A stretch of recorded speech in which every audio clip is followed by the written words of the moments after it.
Good morning, ladies and gentlemen, and welcome to all of you joining us from all over the world, and particularly welcome to all of you joining us from the Dubai Expo 2022. Today, you have the pleasure of walking through the Gauteng City Region's Investment Day. The Gauteng City Region is Sub-Saharan Africa's most industrialized region. Not only are we a story of hope and a story of providing meaningful livelihood to our people, we are also in a modern day city that has provided meaningful home to various investors through the world.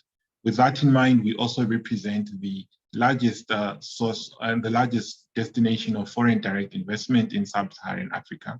We are the most industrialized region in the continent. We provide a home to the most industrialized and most complex manufacturing. We also are the home of over 6 universities that provide skills development. But in order to walk you through the various offerings that we offer to investors, today we will be joined by various representatives from the public sector, the private sector, as well as civil society, simply because our approach in Gauteng is to make sure that our approach to inclusive industrialization is a multi-party approach and a multi-stakeholder approach. My name is Muzi Matema. I am the Group Executive responsible for business intelligence at the Gauteng Growth and Development Agency. The Gauteng Growth and Development Agency is this province's investment promotion and economic development agency. In short, we are responsible to make sure that you as the investor have the most exciting and easiest experience in your investment in this journey. In today's proceedings, I will be the program director. I will not be playing my day-to-day role as the chief economist of the GGTA. But in order to walk through this process, I would like to introduce Mr. Tediso Muhlome. Mr. Tediso Muhlome is Head of International Relations in the Gauteng Department of Economic Development. Thereafter, I'll walk you through what today's proceedings will be, who our various speakers will be, and what to expect. Mr. Muhlome, over to you. Thank you so much, Program Director. Ladies and gentlemen, it's quite an honor for me this morning to basically be kickstarting the proceeding for today. This day have been long overdue. It actually reminds me of my days growing up preparing for Christmas, where from June we would be fitting clothes, trying to be the best in the village. And when the day comes, we then showcase the clothes that we have bought over a long time. And I believe that at this day, as a Gauteng City region, as we will be showcasing the pipelines and investment opportunities, we will be the best kit in the Dubai Expo. My name is Tediso Muhlome. I am the Director for International Relations for the Gauteng Department of Economic Development. As the Program Director have mentioned, Gauteng is the most industrialized region in the continent. However, if I were to go back a bit, when we received the notification about the Expo as the province, it was an excitement. And we had hoped that it will happen in 2020. And we had prepared different programs to showcase the opportunities that Gauteng would show. However, as we all know, the situation was actually overtaken by the circumstances when we had to go through the pandemic. The pandemic itself has posed a serious economic challenges, as we have seen that it has led to the global economic recession. However, we believe that as a nation, we are resilient, and as the province, we have the story of being able to rise from the phoenix. The opportunity that we are granted today to showcase investment opportunities and the pipelines will show you that as the province, we are the province at work. And we believe that joining hands with you as the investors will assist in writing the story of the rising of Gauteng. As you will hear, the province is divided into 5 corridors, and each and every corridor offers immense opportunities. As it has been practiced globally, in order to resuscitate the economy, infrastructure development has been very key. As the Gauteng provincial government, we have packages of infrastructure programs that we are hoping that in selling them to you as investors, we will be able to whet your appetite and able to entice you to come and invest in Gauteng. You will hear about the special economic zones in the different corridors. You will hear about the initiatives around the smart cities. You will hear around the initiatives around energy. You will hear around the initiatives around the cannabis industry and many others. And I do hope that in hearing about these opportunities, you will actually want to partner with us, because as the provincial government, we want to make sure that your investment is secure. We also want to make sure that your investment would actually give the great benefit to the province. And as we start the deliberations and as the colleagues will be sharing, I want to say this word: Gauteng is open for business, and Gauteng should be your preferred destination for investment because we can guarantee great returns. I hope that this day will be the day that most of you will be emptying your pockets into investing in Gauteng. Thank you so much, Program Director. Indeed, Mr. Mhlomi, thank you so much for those opening remarks. Gauteng is open for business, and in joining us Grow Gauteng together, we do have a list of exciting speakers today. We have, as I said, representatives from business, representatives from the private agencies within the Gauteng the Gauteng economy, who are quite key in facilitating the various investments that you as investors are undertaking. But in order to begin today, I would like to walk us through today's program. So we will have a 25-minute session, which will be led by a panel of businesses.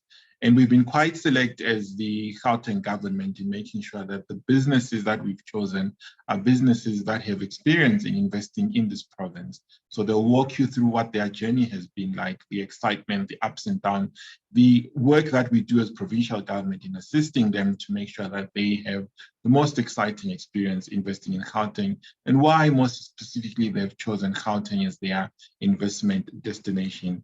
Thereafter, I'll introduce a panel of investment promotion agencies that are based in the province. These are the custodians of the various exciting opportunities for investors, straddling the auto sector, the industrial development zone sector, the innovation sector.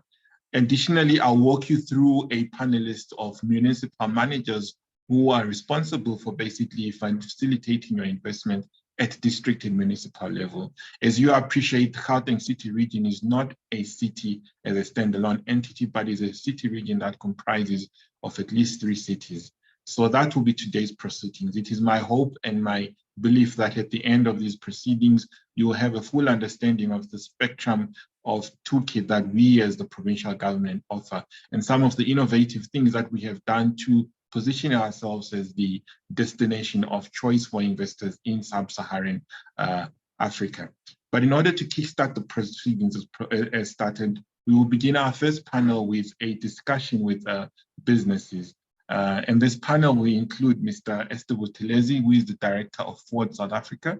As you are fully aware, Ford is the largest foreign direct investor in the past 3 years in the Gauteng City region, and indeed in sub-Saharan Africa, investing at least 15 billion rand in the Tshwane Automotive Special Economic Zone, which is a vehicle of Gauteng provincial government.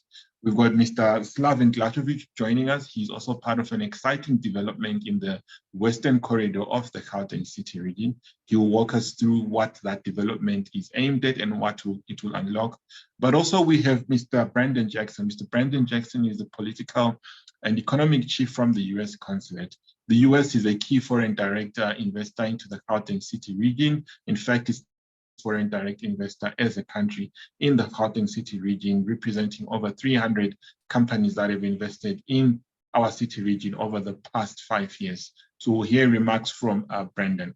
But panelists, good morning. And in order to kickstart the conversation, Miss Esther Busilezi, if you could share with us the work of Forward in the Gauteng City region and part of the exciting things that you picked up about Gauteng, why Forward decided to make the exciting things that it's doing in Gauteng.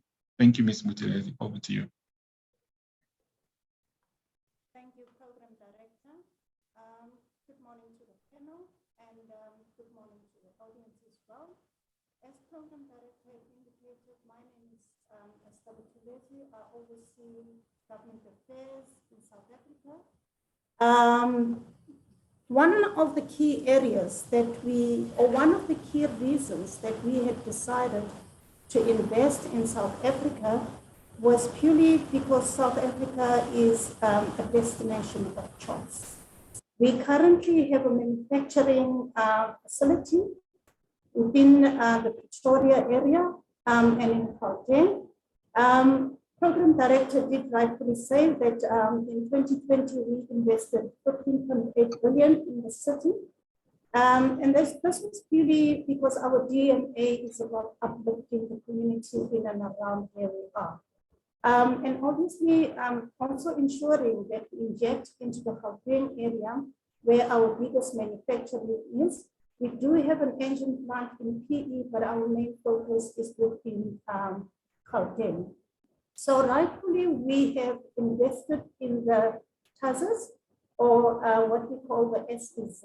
TAZAs the name came about because it's funny, it's the Gauteng government and national government that is involved. But our main contact is the Gauteng government, which we work with on a day-to-day basis, as well as Tshwane municipality, where we are based in Pretoria.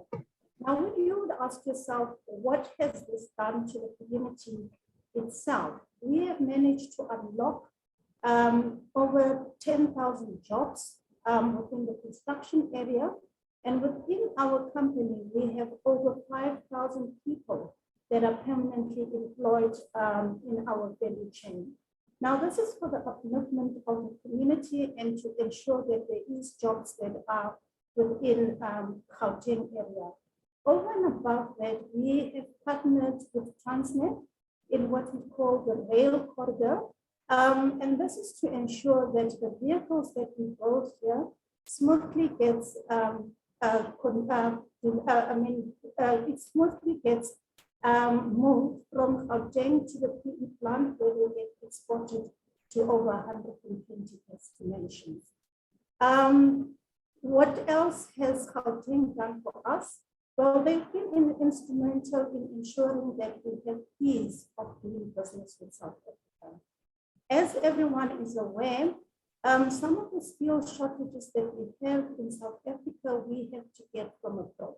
So the Gauteng government has really been instrumental in ensuring that the ease of skilled people that comes into the country is done without us having a lot of challenges. Now, we are aware that there are challenges everywhere, especially when COVID hit us.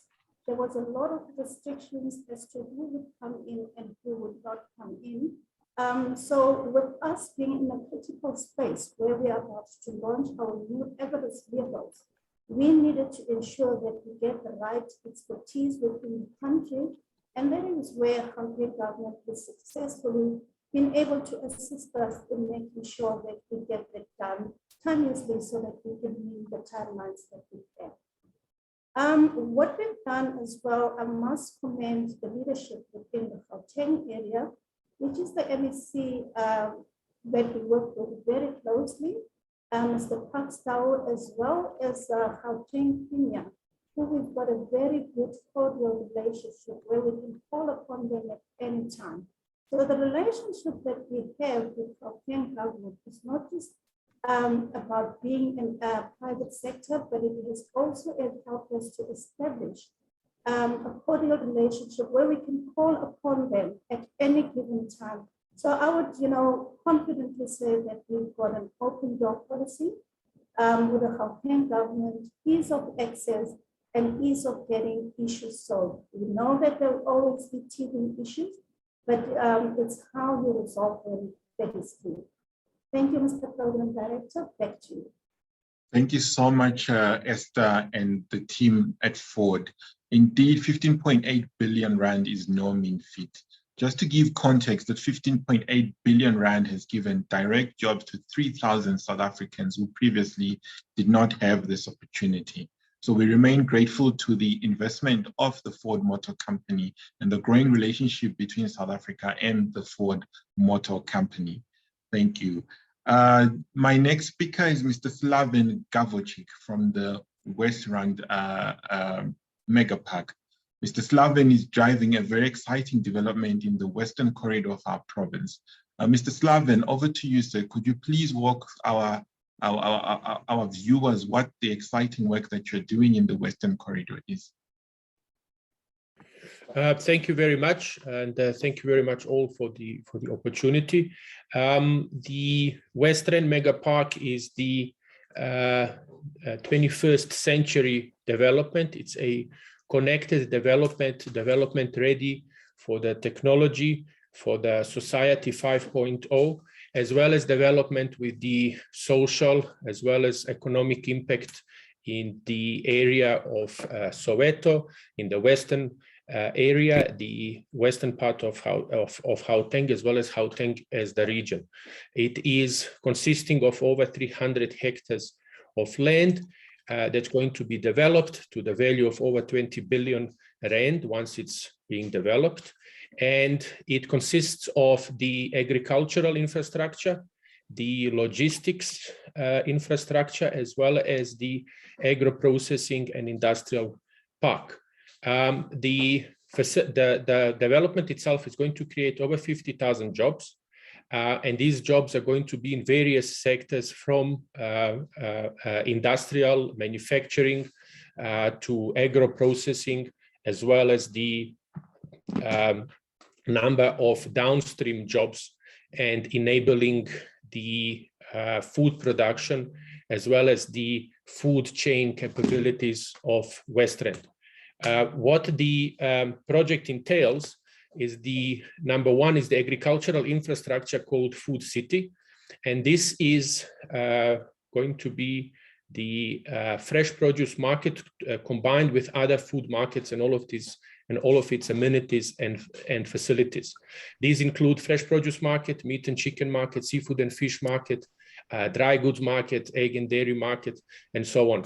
The whole point of having these markets is you want to enable the various food producers and food growers to be able to collate and aggregate all of their products, while at the same time we are providing all the amenities and facilities and supporting structures for this. So I'm talking about ripening facilities, cold rooms, pack houses, and so on and so forth.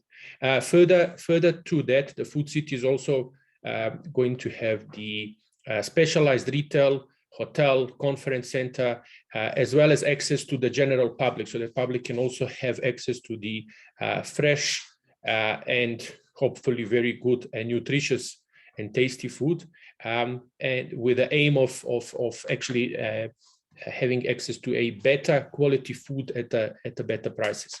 And then, of course, to that, the linked would be a container depot, 10 megawatt urban solar farm, and so on and so forth. The whole point of this is to basically unlock the potential of West Rand and give the West Rand and the western part of Gauteng as such, as well as southern part, the access to the top class facilities and opportunities to export on African continent, Southern African and African continent, as well as Europe. We have direct access, the property and the development is situated on the highway, so we have direct access to all the major highways in South Africa. It is adjacent to the freight network of railway, so we can have access directly to Durban Port as well as Cape Town Port. And as a matter of fact, the produce, this has been confirmed with the Transnet Freight Network, the produce from West Rand Mega Park to Rotterdam can be in less than 2.5 or less than 3 weeks. That, of course, is a very attractive proposition to any growers and food producers. And I think in not to take too much time, you haven't told me how much time I have. I can talk for the next 45 minutes if you like me to do so, because the project has many different aspects. And I think the important part here is to mention that what we are doing is it's a first time that a private sector is creating a agricultural infrastructure of this scale and of this nature. And we are doing this with the intention of leveling the playfield for all food producers. So we are providing the food city facility on a pay-per-use basis. Anybody can come that has produce or food to sell and can use the facilities to the extent that they need it. So if it's one pallet of product and they only need to put it for 2 days in a cold room, so be it. They will only pay for a rental of space for one pallet per day in a cold room. If it's a large commercial farmer that wants to bring 1,000 pallets of product and put it in a cold room for 10 days, by all means. So the whole point of having pay-per-use model is that we provide cold rooms, we provide all of the necessary amenities as well as facilities, as well as tools like forklifts. And then the people will only pay for what they need and how much they need. In this way, we are opening the markets, local, but also international, as I mentioned about the export markets and export opportunities, to the local as well as small scale and emerging farmers who traditionally have not had the access to markets like this. We then are also integrating the latest technology in this. And with this, we have created a platform called Farm to Fork, can be found on farmtofork.org, which actually works hand in hand with the brick and mortar facility and operations. And what this Farm to Fork does, it digitizes the processes from seed to fork. And in that, it includes and incorporates the logistics, transport, sharing of transport, assistance to farmers, education to farmers, training to farmers, as well as micro-learning, and the weather alerts, satellite imagery, stress testing, and so on and so forth. So what we are looking to achieve is create an ecosystem where you have downstream businesses working together with the upstream businesses in a coherent and efficient manner. And by digitizing these processes and sort of closing it through a digitized net, we are able to bring efficiencies that were not there before. With this, we are going to create more jobs downstream, further and more jobs than the 50,000 that the project is going to create itself. And we are hoping that we're going to create a not only regional, but also national impact, as we want to then roll out Western mega parks type facilities throughout Africa, South Africa, but also African continent.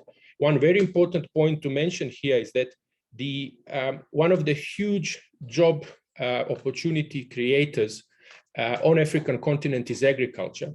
And not only that it is great for economic benefit, but also nutritional food has shown to be one of the greatest implementers or one of the greatest inputters for the creation of human capital. The kids that have been fed well are well developed mentally and physically, and that of course shows throughout their life. So by making sure that nutritious food is accessible to the masses, you are able to also create better human capital and better, of course, life for everybody on African continent. By rolling out the combination of latest technology, Society 5.0, blockchain and NFTs, which we are incorporating the digital payment systems together, of course, with the Reserve Bank, central banks, and so on and so forth, as well as the brick and mortar facilities, and rolling it out throughout Africa, we can create a network of connected society or the connected continent. One of the, if I may mention this, one of the very important and unfortunately a shocking fact is that the only fresh produce markets and structured markets that you will find are in South Africa. The rest of the Africa has the informal markets that have been used, which unfortunately don't have not always have necessary facilities And because they haven't been purposely built, but actually put together by the community, lack number of things, from storage to cold storage to sometimes hygiene, or rain and weather bring challenges, and so on and so forth. By institutionalizing and digitizing the brick and mortar together with the aggregation of food, you are building the better Africa. Thank you very much.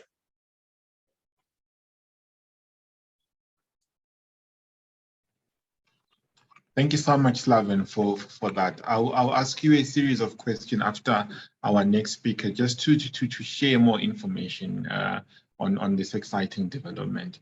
But just to give our audience perspective, between 2015 and November last year, a total of 807 companies invested in South Africa. From that 807, 571 invested directly in the Gauteng city region, making close to 60% of all FDI that comes into South Africa, and at least 30% of all FDI that flows into the continent of Africa. As highlighted before, we are a significant destination market for foreign direct investment. But in order to open up this market, we as the province have unlocked the toolkit of special economic zones. You'll hear more details about our special economic zone program as more speakers come on board. But both Slaven and Ford South Africa are recipients of those special economic zone models, with Ford being placed in our Tshwane Automotive special economic zone, and the Maxim Group led by Slaven being a key player in the West-Rand special economic zone. Going back to the numbers, from the 571 companies that invested in the Gauteng city region, 300 were from one particular country, the United States of America. The United States of America is a significant investor in the Gauteng city region. Several US multinational companies are headquartered in the Gauteng city region. Joining us to further unpack this fact is Mr. Brandon Jackson, who is the political and economic chief at the US consulate in the Sandton office in Gauteng. Mr. Brandon, good morning. How are you, sir? Hey, good morning. How are you doing? I'm well, Brendan. So good to hear from you. Brendan, could you walk our audience through the journey for South African companies investing in South Africa, and why the Gauteng city region in particular is a special place for US investors? Most definitely. First, if I may, I would like to introduce myself, and then I will kind of go into some prepared remarks. First, I would like to say at the onset, I'm really honored and happy to participate in today's discussion, which I think is so critically important for Gauteng and its investment aspirations, because I do think that the US government plays a very significant role. My name is Brandon Jackson. I am the political and economic chief here at the US Consulate General based in Sandton. I'm also the regional labor officer. So I cover labor I'm the labor attaché for South Africa and for the SADC region. I would like just to say, thank you for extending the invitation and for allowing me to speak very briefly on the US-South African partnership in Gauteng province and the current efforts underway across the various economic agencies in the province to deepen and strengthen our economic relationship. Before I begin, our Consulate General, Vinny Spira, who arrived last year in July, so he's relatively new, he sends his regrets for not being able to participate in today's discussion. However, he sends his well wishes for a productive session. He is currently in Northwest Province meeting with senior leaders as part of his responsibilities as Consulate General for not just Gauteng Province, but also Free State and Northwest Province.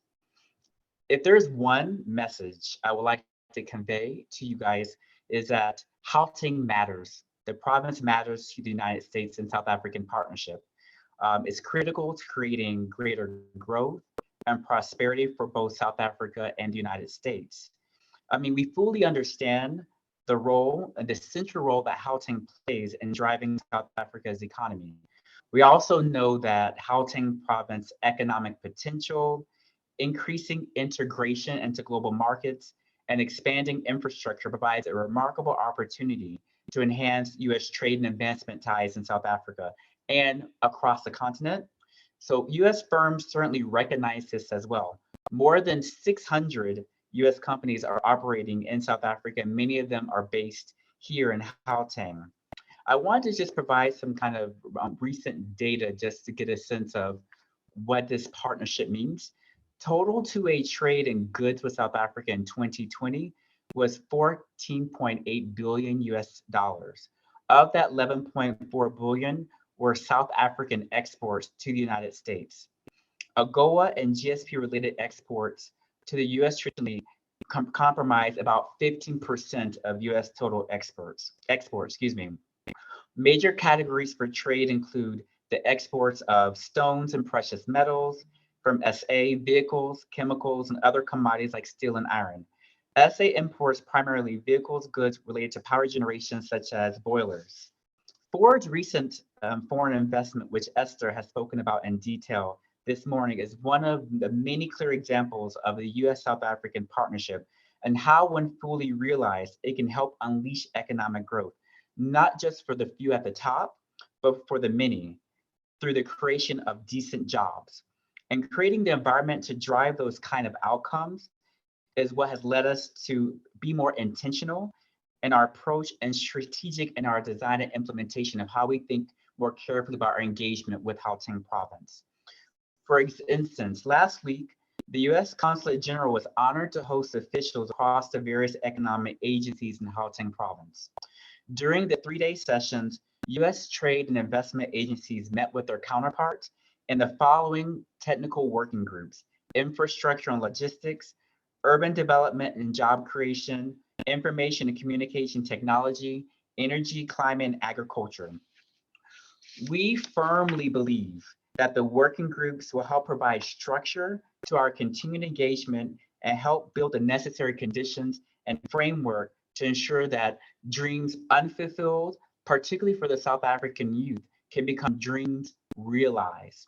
We look forward to working with the Honorable Parks Tau and his team to ensure its continued success. And many kudos to Saliso and his team for really being proactive and for ensuring that the aspirations, not only for Gauteng, but for the US-South African partnership is realized. We also believe that more specifically that our partnership with Gauteng province, facilitated through these joint working groups, which I mentioned earlier, began and met last week, can help provide greater growth and prosperity for both South Africa and the United States, and encourage policies that increase openness and competition within the region. A more economically vibrant and competitive South Africa will grow the middle class, increase standards of living, and make the entire region more prosperous. I believe in many ways that we are united in this shared vision of what is possible. I believe the joint working group is going to turn that possibility into reality. In closing, I'd like to thank you all for extending to me this invitation. I'm really excited about the joint working group. I'm really excited to take action and be very proactive to realize many of the core objectives that we have outlined and have discussed and probably will discuss in future discussions. And I just want to reiterate that the US government remains fully committed to taking our existing trade investment partnership with Gauteng province to the next level, particularly for South Africa, especially for South Africans, who make Gauteng province their home, and for US companies that are looking towards Gauteng province to expand their trade investment footprint. I'll pause for now, but that's thank you so much for the time, and I look forward to our continued engagement. Thank you.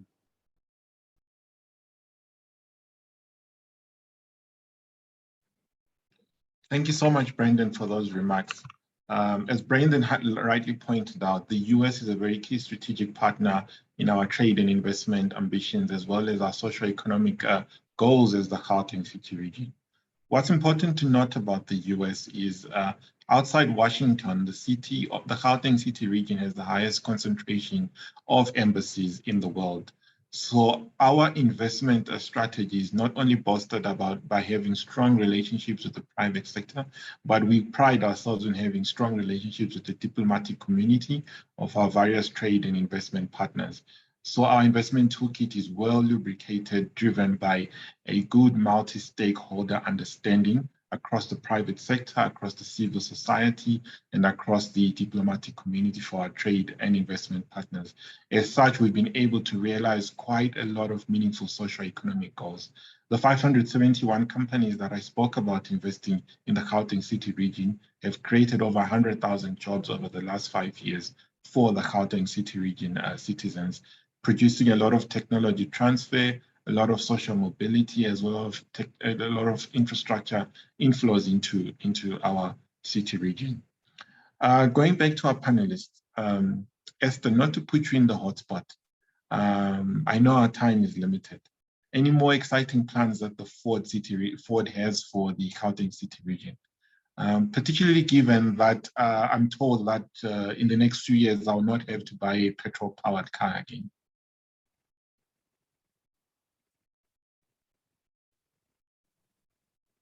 Director, to answer your question, we have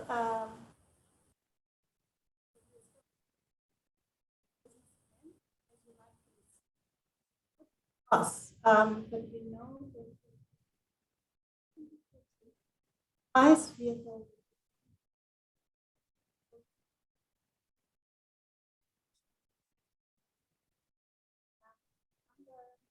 number of companies or a number of OEs, or even South Africa will have to look at doing business differently. And that is where the EV comes in. As I said, not to divulge much, we're still busy with the business case, and we will share it in due course. Thank you so much, Esther, for keeping us on our toes and playing your cards very close to your chest with regards to your plans. We have no doubt that the future of Ford South Africa and the Gauteng City region will be a future that is inclusive and drives further industrialization, plugging our various small and business enterprises that work in the auto value sector into the exciting work that you do. Slaven, any exciting plans that the Maxim Group has that you'd like to share with us? Yes, there are many. Thank you very much. I think one of the important parts is that I did not mention or go into details is that the West Rand Mega Park is going to form part of the special economic zone in the Western Corridor. The Western Corridor development area is obviously going to be consisting of a number of developments, of course, including the West Rand Mega Park, but also the number of manufacturing and agricultural related developments. These have been, and I must compliment the Invest SA and the provincial government, these have been coordinated as well as motivated and pushed very much and assisted by the provincial government, for which I think we all developers in a West Rand are grateful for. The exciting parts of the West Rand Mega Park are actually many, because of this integration of various businesses and various economies that one is sort of collating and aggregating together. So one of the things, for argument's sake, is that the industrial park is created with industrial symbiosis in mind and circular economy in mind. So we want to make sure that we have as much local and local businesses facilitation and as well as participation. We also want to make sure that we have zero to landfill from the industrial park as well as the food city. And this we will achieve by having the industrial symbiosis. In other words, one business's waste is another business resource. And in that, we want to make sure that not only that the waste or the harvesting material, as we call it at Maximum Group, is being used by the relevant businesses, but also that by being in the industrial park, the participants and businesses have extra benefits, because now not only that the resources, they have to go out and get it from beyond the industrial park, but they can actually get it from their neighbors. And the same would go with Food City. We will, our goal and aim is to have zero to landfill. So currently your average fresh produce markets throw about between 80 and 100 tons of food a day. We want to convert every single gram, never mind a kilo or a ton, of this into a usable material. This can range from dried food to and dried goods to the alcohol, like medicinal alcohol, to biofuel, and so on and so forth. And then, of course, the renewable energy forms and is a big part of the Western Mega Park and also Maximum Group. We have renewable energy company. We are also busy finalizing the technology and to open up a factory of a bendable solar panels that produce 30% more than the normal solar PV panels, and can be stuck and put on anything from vehicles to walls of the buildings or houses and so on and so forth. We find this very exciting because we think that it's going to open up the renewable energy access to it and use of it to many more uses than currently just putting the panels on the roof. As such, while on renewable energy, we have created a whole West End park, including the industrial park as well as the full city, around the renewable energy. So for argument's sake, all the roofs are going to be having solar panels. We're going to create over 50 megawatt on a good day from the renewable energy on roofs alone, as well as we are going to have a 10 megawatt urban solar farm. So all of these things, as well as using of the gas, and then of course creating the efficient, energy efficient buildings and so on and so forth, is going to hopefully create a new standard in the industry as to how the renewable energy and building and development is going to take place. We're also looking at things like geothermal and so on. This is our midterm 3 to 5 year goal. We believe that West End is hugely well positioned for geothermal, and in that for the hydrogen production. Hydrogen production, and specifically green hydrogen, can be, of course, and is in the process, and we are definitely going to have that at the park as well, being created by solar, but we think it's going to be even better by doing it from geothermal power plant, which West End, as I mentioned, is actually perfect for that. It has perfect conditions. And I think I don't need to mention that whole lot of other things that we are going to have at the Food City as well as Western Mega Park, which include the smart CCTV system, smart cameras, infrared cameras monitoring the status of the products and produce and food, as well as throughout the whole park, making it easy to access, easy to navigate, but also very safe and secure environment. There are many other things that form part of the development that I find very exciting, but I think I'll stop here for any questions or comments you may have. Thank you very much. Thank you so much, Slaven. The future is indeed green and the future is indeed sustainable, and Gauteng is open for business for that future. Esther, back to you. Obviously, a large enterprise and a large investment such as the one that Ford and the commitment that Ford has made in the Gauteng City region does come with a very strategic view on inclusive industrialization and sustainable industrialization. What has the Ford company done in integrating the value chain of its massive production to Gauteng enterprises, particularly at community level and small business level?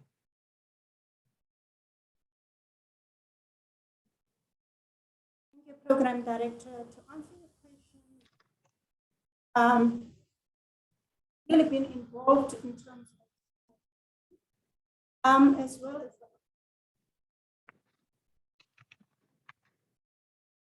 I'll just start with suppliers that we are very close. Currently, we have over 800 suppliers, about 200 of those are black industrials.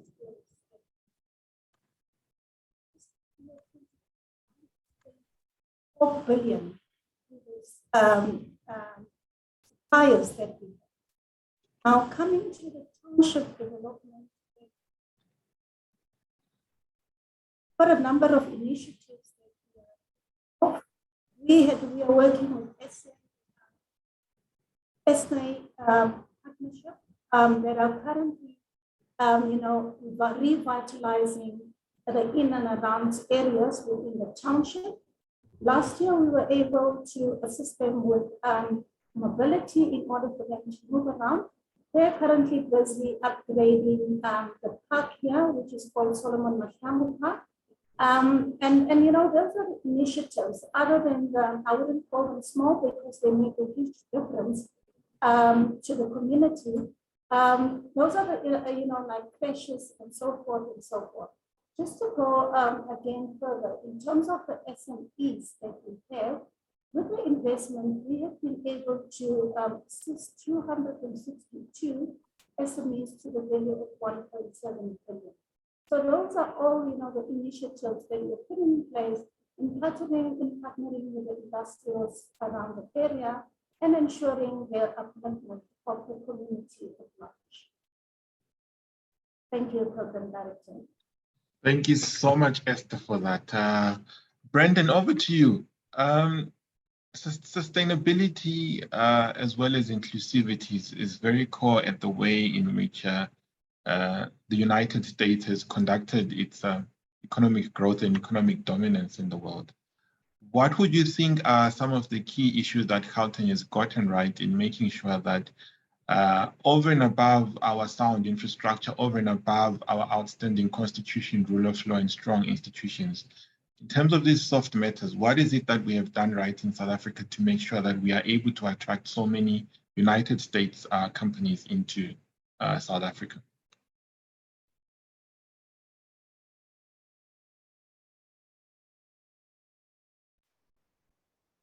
No, no, thank you, Musa. I think that's a very good question. I think there's a lot of things that South Africa has done right. To underscore why it is a trade investment destination for a lot of U.S. companies.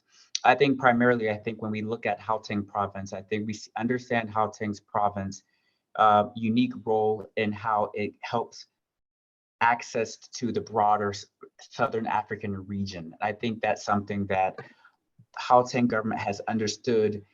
It's not only its role, but its regional kind of purpose and regional overall kind of a core objective. And I think that's something when countries are looking towards South Africa, or more specifically Gauteng province, they look at the ease in which access to the region through a hub that is accessible and it has greater transparency in terms of how it operates. And I think that's something that that type of institutional accountability is something that we definitely do appreciate. I do want to highlight, and it's something that I learned definitely from the joint working groups last week. And I think there was a lot of cross-cutting, overarching themes, and that's from the U.S. government perspective that kind of took me, not necessarily took me aback, but kind of reaffirmed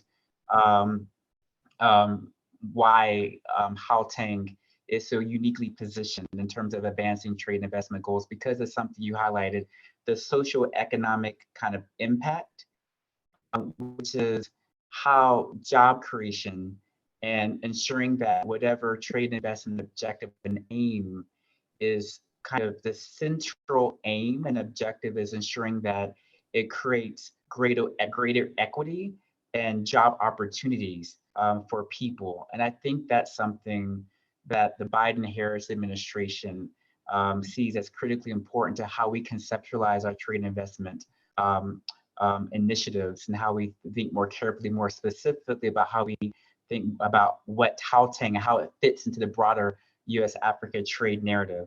And so I do think that if you're looking at the joint working groups, I think that I'm so excited and I'm thankful for Obakeng and Abigail and Sliso for their willingness, because I do think what it would do is be able to galvanize on these very core strengths of Gauteng province, but create linkages and synergies and opportunities for us to discuss, well, what are those synergies and how can we leverage best practices, lessons learned on behalf of, South African citizens and U.S. private entities who are seeking Gauteng as a trade investment destination. Thank you so much for that, Brandon. It really does shine the light on the value and the strength of partnerships that we lean on in our province. But I'd like to put a colleague of mine on the spotlight who's basically responsible for strategic partnerships within the Gauteng Department of Economic Development. Mr. Mhlomi, over and above the strong partnership that we have with the US, maybe this is an opportunity whilst we wrap up this panel for you to share some of the strong partnerships and the strategic thinking around partnerships that we pride ourselves in the Gauteng provincial government. Thank you, Teles, over to you. Thank you so much, Program Director, and also Brandon for the great review that we have had, and also Esther from Ford. As the Gauteng Department of Economic Development, we believe in strong partnerships. One of the things that I can mention is that for the prospect of growing the Gauteng economy, we have decided to focus on what we call the 10 high growth sectors. And within the 10 high growth sectors, these are the sectors that we know that they have high job creation opportunity or potential. And from that perspective, then we are investing in them. However, we also then believe that we cannot do it on our own. Hence, we have gone on charm offensive and trying to woo many investors as possible. And Program Director, you have mentioned the statistics around the number of companies that have invested in Gauteng. And most of them, we have quite good relationships. And as a department, we also have good relationship with the business chambers of different countries that represent different companies. And this partnership that we are having with the business chambers and also big business is to assist in the ease of making business in Gauteng, of doing business in Gauteng. And from the government perspective, we intervene in different manners.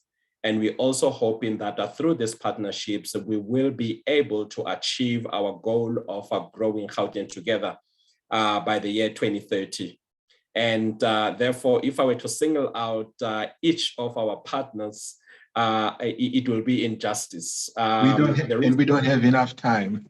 and we don't have enough time. And therefore, I want to say to most of the companies that are listening and most of the countries that are represented here, that we are open for more partnerships. And in South Africa, our mode of transport is taxi. And we normally say that in a taxi, there is still space for one more. And with those words, I want to say, once again, Gauteng is open for business, and you will be treated like royalty in Gauteng. Thank you, Program Director. Thank you so much, Mr. Mhlomi. Of course, Mr. Mhlomi is a bureaucrat. So I'd like to put the actual people who run businesses.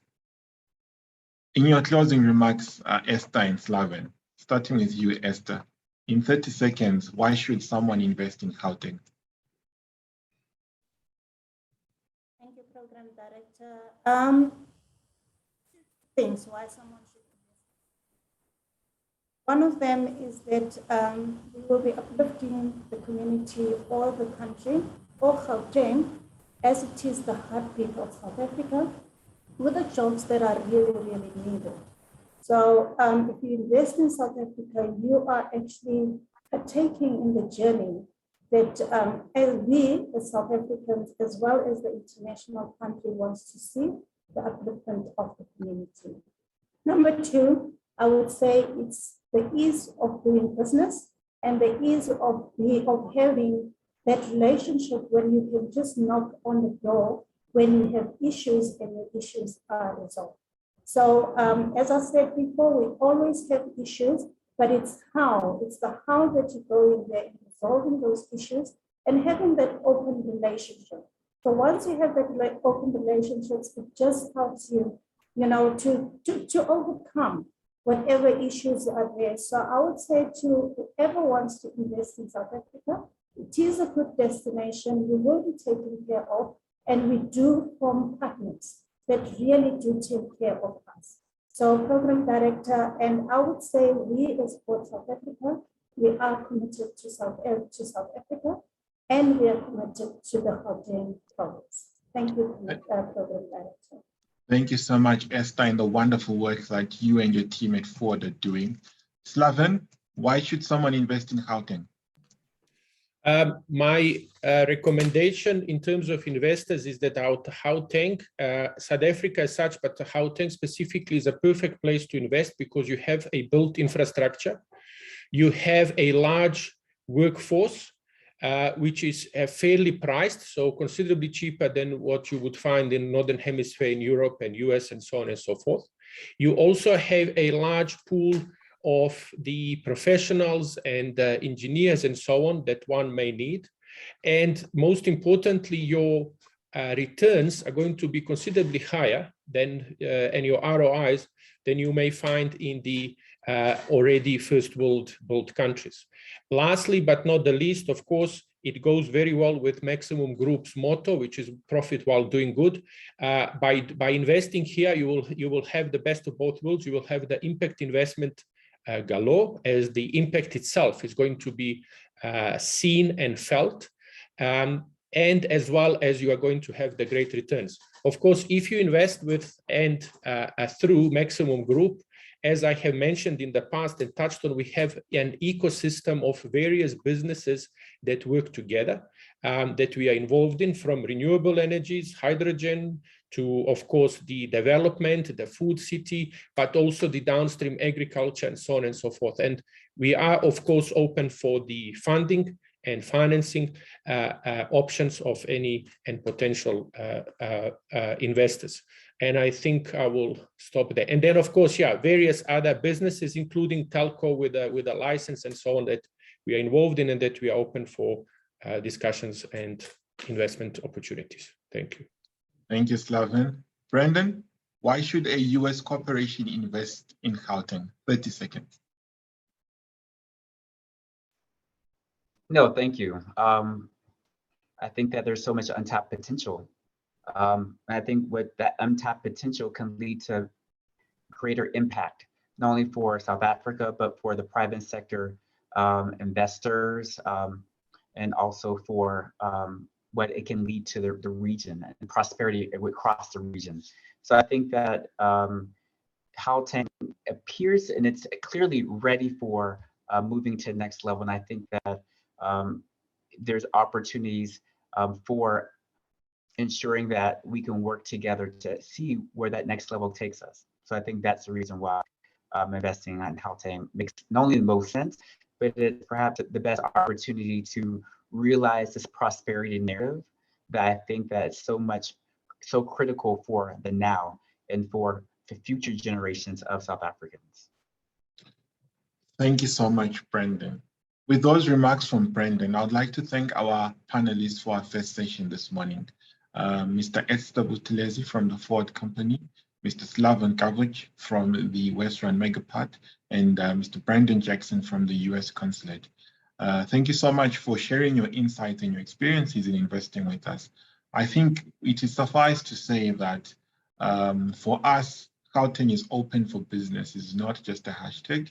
It's not just a noun. It's actually a verb, which means it's a doing word and it's a phrase in action. And we have provided testimony today why the Gauteng city region is an outstanding and unparalleled city region in sub-Saharan Africa for driving foreign direct investment. Panelists, thank you so much for your insights and thank you so much for your time. Thank you so much. Thank you. Thank you, guys.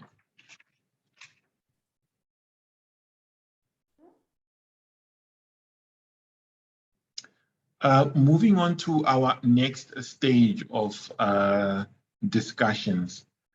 At the toolkit of unlocking the various investments that you've heard being spoken about, whether you are a US-based company, a company from Southeast Asia, a company from Western Europe, a company from the great continent of Africa seeking to invest in Africa or seeking to buy a good into the Gauteng city region, you will be assisted by a portfolio of investment promotion agencies in the Gauteng city region. Because we are a city region, we're endowed with more than one investment promotion agency. But at the helm or at the pinnacle of that investment promotion agency toolkit is the Gauteng Growth and Development Agency.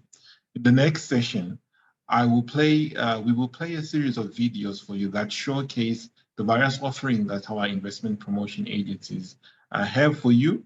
But over and above that, you will hear very specific remarks from representatives of those investment promotion agencies. What is the unique selling point of the Gauteng city region, and what is the unique selling point of that particular agency in assisting you as our well-respected investor in lending in the Gauteng city region. I'd like the technical team to play the first video, which is the Gauteng Growth and Development Agency. Thank you, technical team.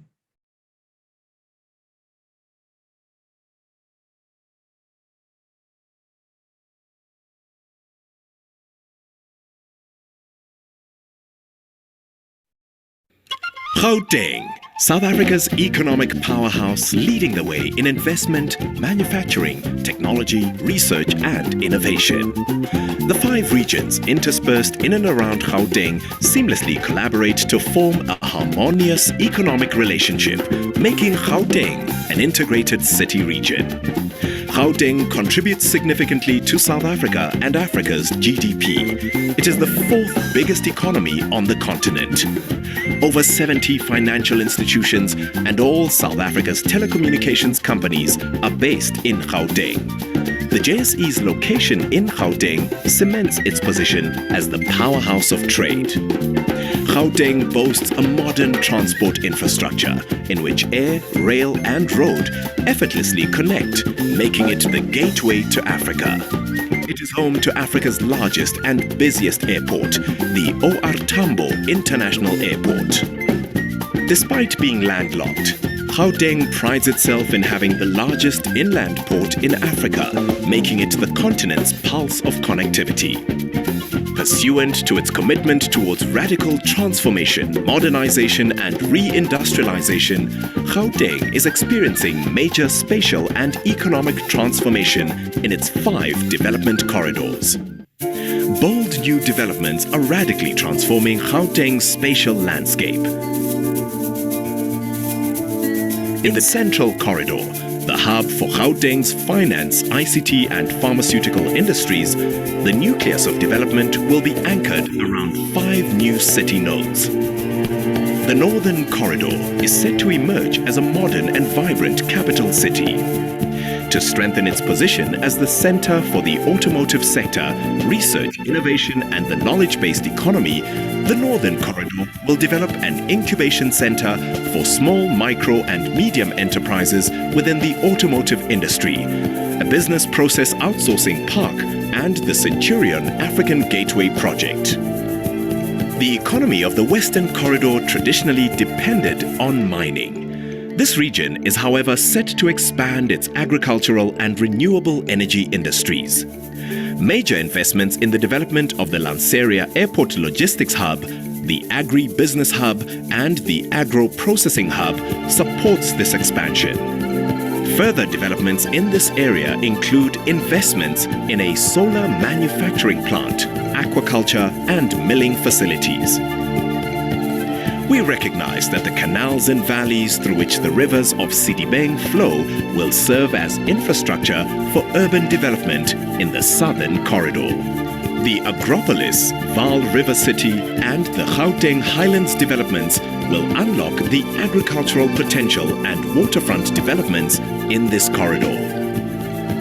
Manufacturing has always been the backbone of the Ekurhuleni economy. The true potential of the Eastern Corridor will be unlocked through the seamless integration of its rail, road and air infrastructure.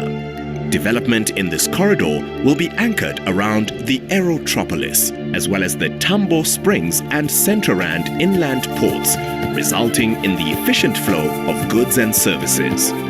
For companies seeking a commercial base and a gateway into Africa, the Gauteng Investment Center serves as a one-stop business service center that offers domestic and foreign investors access to seamless and hassle-free services from various government agencies in a single convenient location.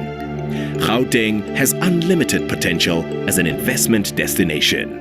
We are not only a business destination, but we are also a leisure and pleasure destination.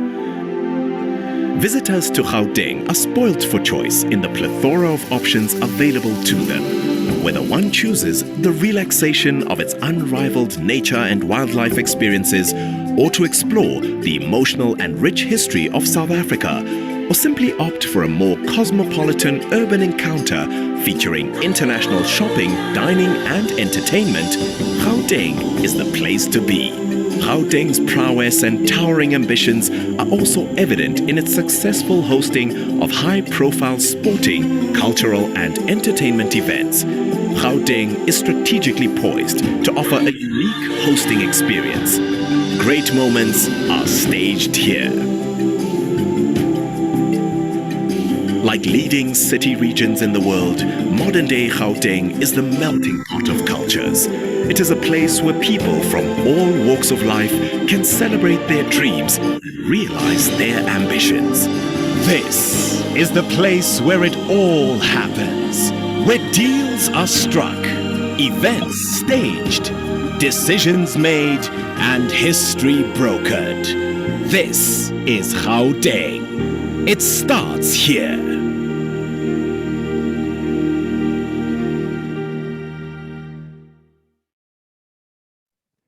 It indeed starts here in Gauteng. Gauteng is a place birthed from the accidental discovery of gold close to 150 years ago. And from that discovery of gold led basically the industrialization of the area into the most industrialized city region in sub-Saharan Africa and the 26th most industrialized city region in the world. As I said in my earlier introductions, I represent an agency called the Gauteng Growth and Development Agency. So at the heart of that investment industrialization journey is the Gauteng Growth and Development Agency, which is an agency of the Gauteng Department of Economic Development. The Gauteng Growth and Development Agency is an agency that is tasked with implementing the economic ambitions of provincial government, of investors, as well as the citizens of the Gauteng city region. In order to unlock this ambition, we as the Gauteng Growth and Development Agency run the Gauteng One-Stop Shop, which is a one-stop shop toolkit which is designed to assist all our investors with hand-holding and ease of doing business. Over and above that, we have the strategic mandate of also rolling out very strategic economic infrastructure to unlock the various economic development that is necessary in driving socio-economic transformation and inclusive industrialization in Gauteng. This economic infrastructure includes previously exciting projects such as the Gautrain, projects of infrastructure in the Automotive Industry Development Center in the Gauteng Industrial Development Zone, and presently in the rollout of our multi-tier special economic zones across all the 5 corridors in the Gauteng city region. Over and above that, the function that I lead at the GGDA is responsible for providing economic research and business intelligence to the leadership of this province, but also to the various stakeholders, from investors to civil societies to communities, to unlock information that is necessary in driving forward and making sure we retain our position as a world-class city region. Over and above that, the Gauteng Growth and Development Agency is endowed with 4 subsidiaries: the Automotive Industry Development Center, the Gauteng Industrial Development Zone, the Cornhill Constitution Visitor Center, as well as the Innovation Hub. All these subsidiaries are strategically designed and built with the idea of unlocking a very specific component in the various economic landscape that they play. The Innovation Hub, for example, is a key driver of of innovation and building an innovative economy for the Gauteng City region to make sure that we are a future-proof skill center for innovation and technology-driven solutions. The IDC is a key vehicle in unlocking the ambitions of our auto vehicle and auto sector ambitions that we've been so successful since 1994, and we continue to be buoyant looking forward. The Gauteng Industrial Development Zone is a key enabler located at the heartbeat of the manufacturing center of sub-Saharan Africa, located right next to the largest international airport on the continent. The Cornhill plays a very specific role in driving creative industry at the heart of the Johannesburg Center. I would like to introduce the next video and the next speaker. Technical team, could you kindly play the video from the AIDC, and Hank can give us 3 minutes thereafter.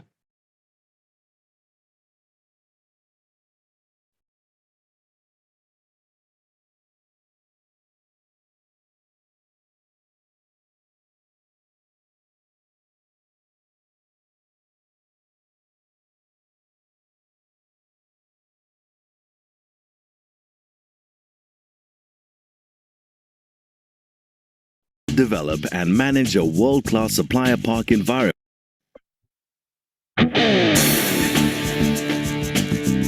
By combining international best practice with local experience, we will develop and manage a world-class supplier park environment for the South African automotive industry.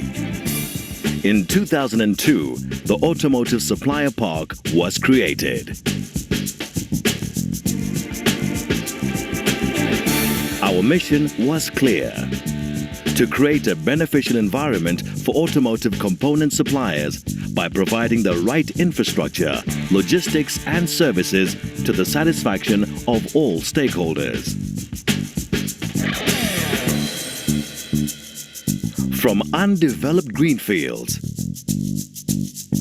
to a supplier park spanning 130 hectares and 100,000 square meters of erected buildings.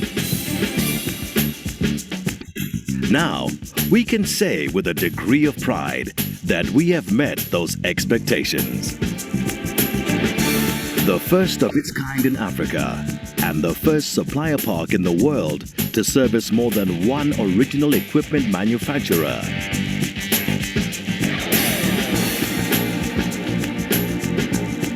This is the Roslyn Automotive Supplier Park.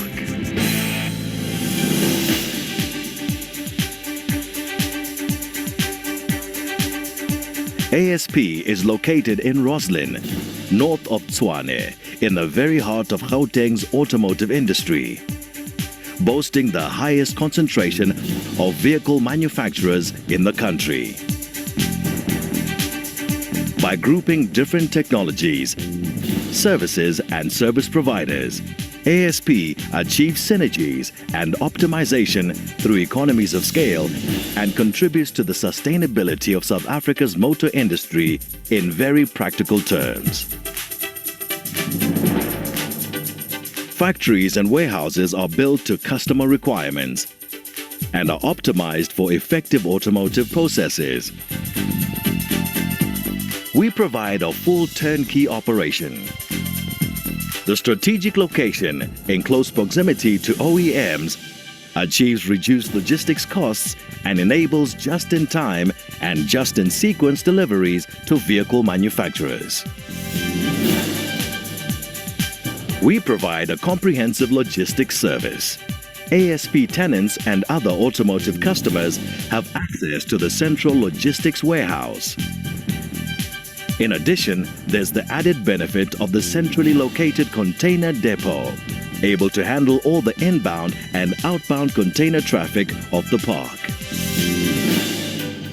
The truck staging area manages all truck movements through the park and is optimized for automotive logistics processes. Key to the success of ASP is the advanced information and communication technology infrastructure.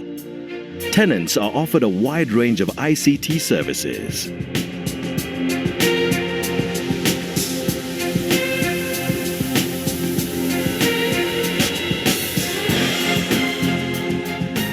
We provide the highest level security services.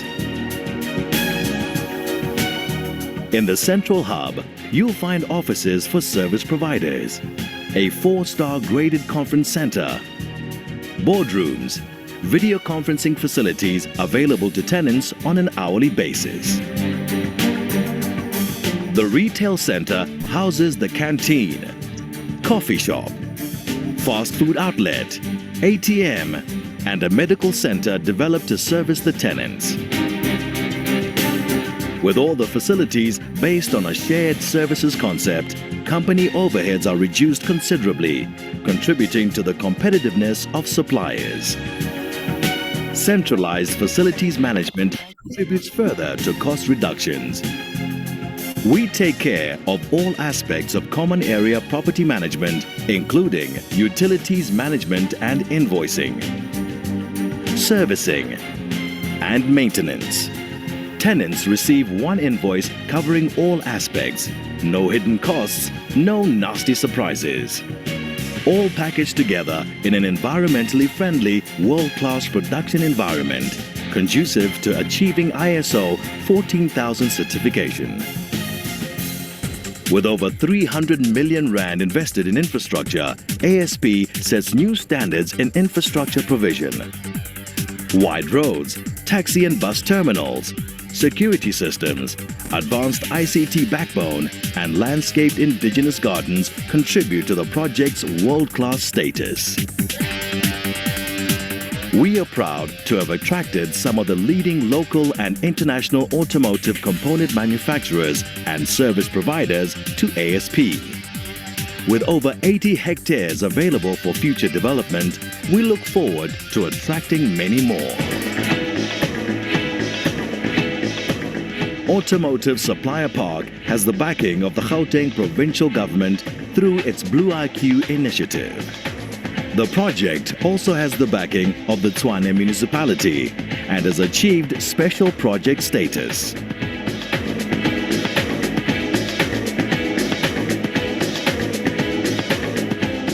Automotive Supplier Park. The prime location for automotive component suppliers. A vision brought to reality.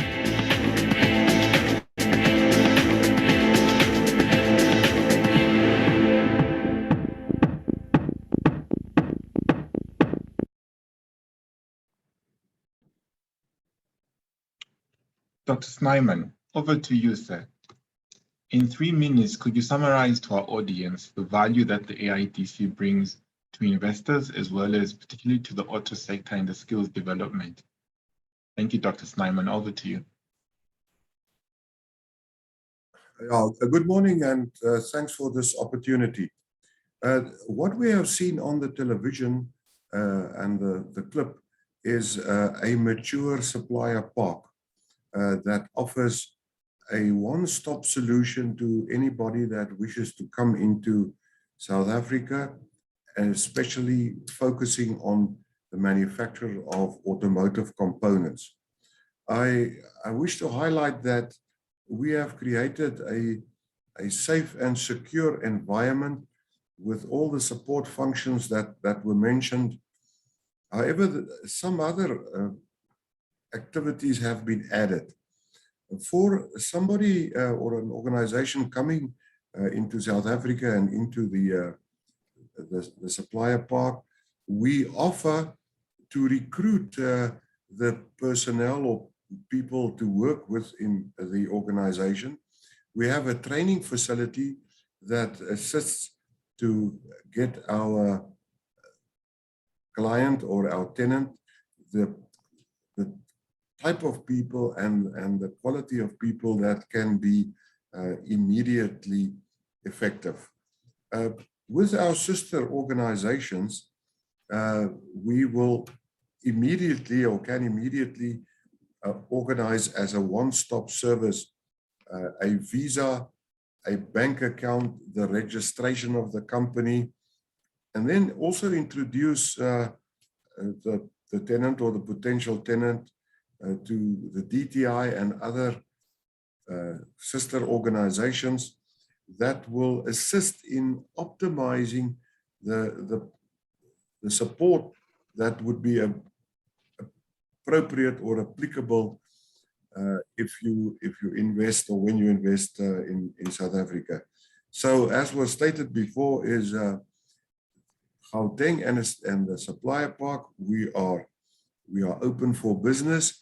We can accommodate the requirements of the manufacturing industry or the other automotive related industries in the park, and with a wide variety or range of tenants, we can offer from tool makers on the one hand to a extended logistics capability that will just make it seamless integration into the automotive value chain possible. And with that, I would like to... Ladies and gentlemen, apologies for the interruption. I have to interrupt this session because there has been a major technical glitch. And unfortunately, we will have to take a 2 minutes pause and restart this second part. I will explain to you what the technical glitch is while they're trying to fix it on the other side. Unfortunately, the Zoom application stopped immediately when the first session started. We may have been proceeding on Zoom, but it was not streaming to the YouTube application. The good thing about that is we will be able to edit the last part and combine it with the second session that we are to start. So in 2 to 3 minutes, we will resume the second panel. Unfortunately, Mozi will have to start it from the beginning. The technical problem was from back home. Again, okay. As I said. Let's do this. So Jacques, the special advisor to the MEC, is now with us. I would want him to start first because I know his time is expensive, and then we will play the videos. Yes. Jacques, are you okay with that? I'm more than fine with that, Mozi, and apologies to everyone for the timing issues before. There's, as with I'm sure everyone at Dubai Expo, there are many balls in the air, and yeah, sometimes the juggling isn't as articulate as we'd like it to be, but we always perform in the end. So if I can just ask the host to enable screen sharing so I can use the deck that I'd prepared, that would be ideal. Obakeng. Oh no, you're the co-host. I've ceded my hosting rights to the main technical applicants for them to sort out major problem, and as soon as that is handed back, I'll be able to do that. Name again for your site, so I can. Jack Hassif. So I'll introduce myself in the meantime. I'm the special advisor to the MEC for Economic Development, Environment, Rural Development in Gauteng, which is a broad portfolio that covers a whole range of the investor empowerment, economic empowerment agenda that Gauteng province, as the commercial heartland, arguably of the African continent, is running with. So we are currently deploying what is known as a economy and jobs war room. A lot of countries around the world are doing it. We believe in the Gauteng context, we're doing a particularly viable version of it because what we're treating it as a fusion center, where what we are really pushing is the ability to combine the capabilities of government with private. Jack, yeah? My apologies. Sorry, we will have to cut you as well. And Joyce, can you please put Jack Kosev as one of the co-hosts? I've got sharing rights now. You've got, perfect. Princess, please notify me if sound and everything is streaming on YouTube. And Joyce. Hi everyone, Mr. Tabang, yes, it's now connected. All we are waiting is Princess to go start the streaming. Yeah. And the second session will start at 1:30. At 1:30, and I have 1:24 now on my side. So we've got 1 minute 30 seconds. No. 1:30 now. It's 1:24. So 1:30 meaning 1:30 UAE time. Yes, 5 minutes from now, the second 5 session minutes will from start. now. Okay. Okay, so do you want us to pause and wait Yes. for that? So, Yeah, okay. so we'll pause. Then I'll just say for 30 minutes, our next speaker is the MEC Special Advisor, Mr. Koseth. Then Jack, you can run with it. Yes. So in 5 minutes time, we go live. 5 minutes time will go live. I will notify you again, Muzi, 1 minute before 5 minutes. Okay. Then you'll count down again. And when you come in, you'll just proceed the very same way you've done, and you'll introduce Jack and you'll kick it off from there. Okay, then Zaki and the technical colleagues, as soon as then Jacques is finished, we'll play the Gauteng video and then we'll go to the agencies. Thanks, Moz. Just to confirm, do you want me to present for the full 30 minutes or do you want me to present for 20? Is there a feedback loop? Is there a Q&A function? How are we doing? So there's no Q&A session, but I know your day is very hectic today. What is the easiest for you? Is 20 minutes fine? I'll go for about 25, and then if there are any chat questions, I know Zoom has got that conference functionality. We can always use it. Okay. Okay, so let's go with 25 minutes. We had an allocated Q&A only till the end, so let's go for 25 minutes. We wrap it up. Then if there's any questions that come in via the Q&A, we can always, yeah. Yeah, no problem. Happy with that. Chair, can we go off the camera when we're done? The first group.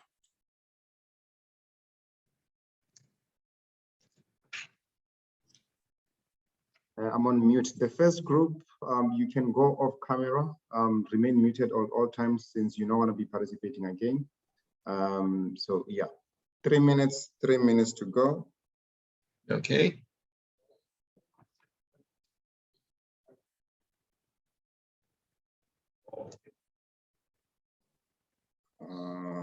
Yeah.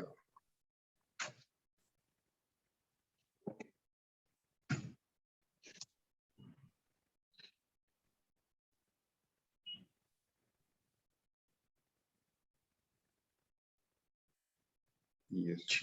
You know, the problem being at the GIC, everyone wants to come and greet you. And I keep...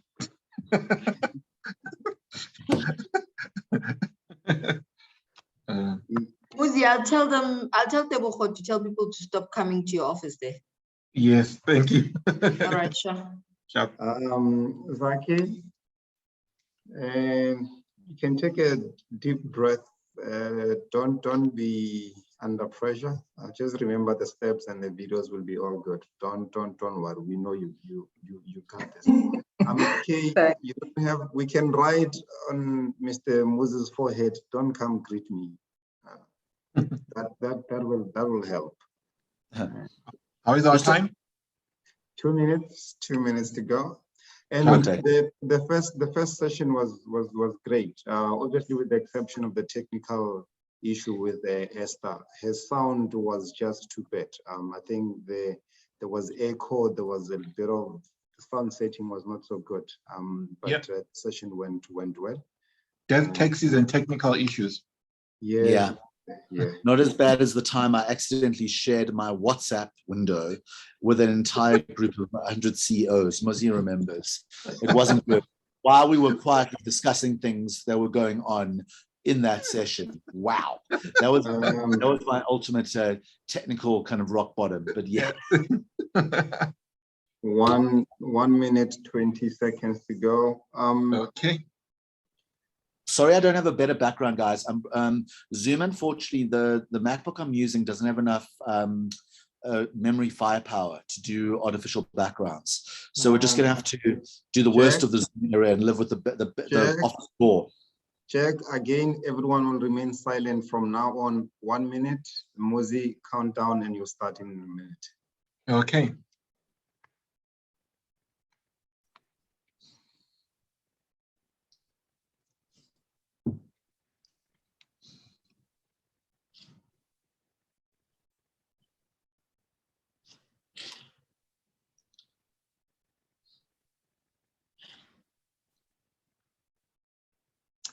Ladies and gentlemen, joining us from the rest of the world and particularly at the Dubai Expo, welcome to our second session of Gauteng's Investment Day.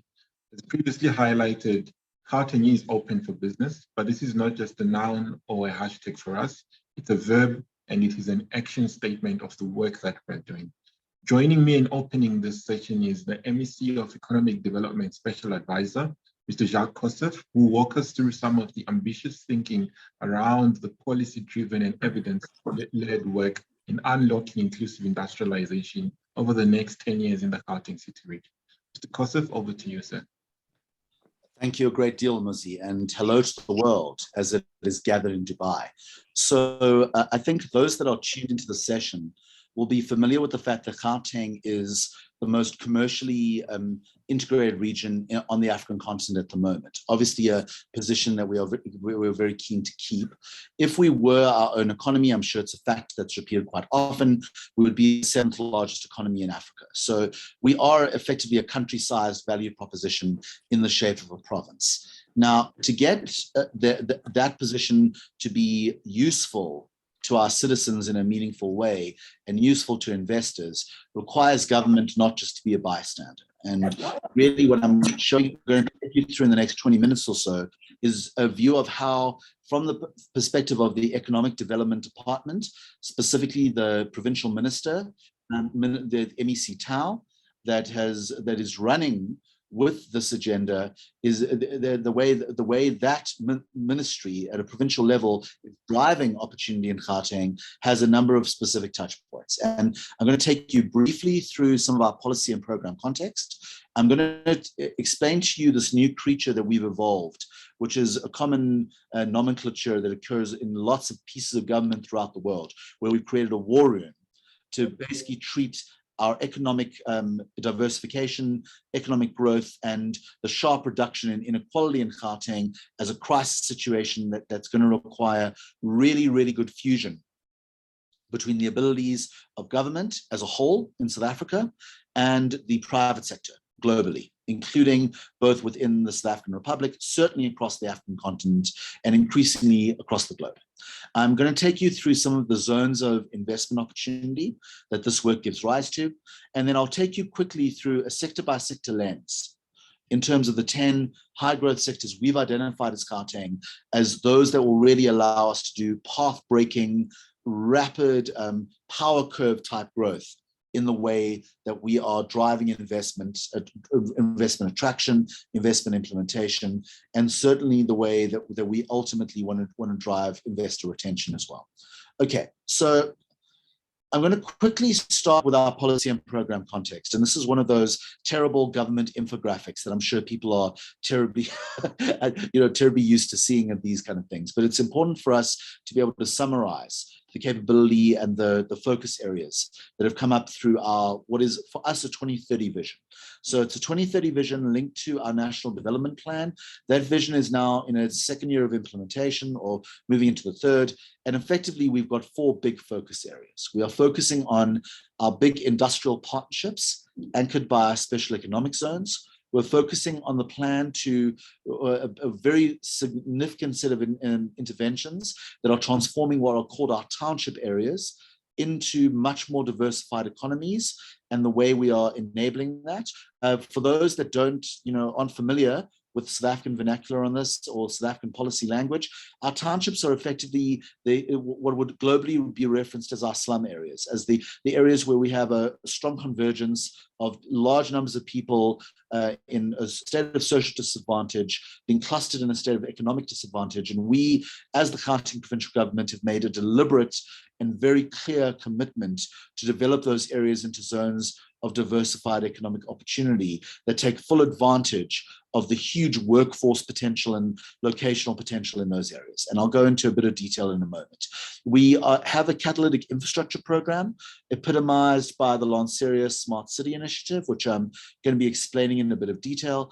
And then linked into all of this, we have as many, certainly many countries on the continent do, increasingly countries across the world. We have a very dedicated youth workforce development focus in all of this.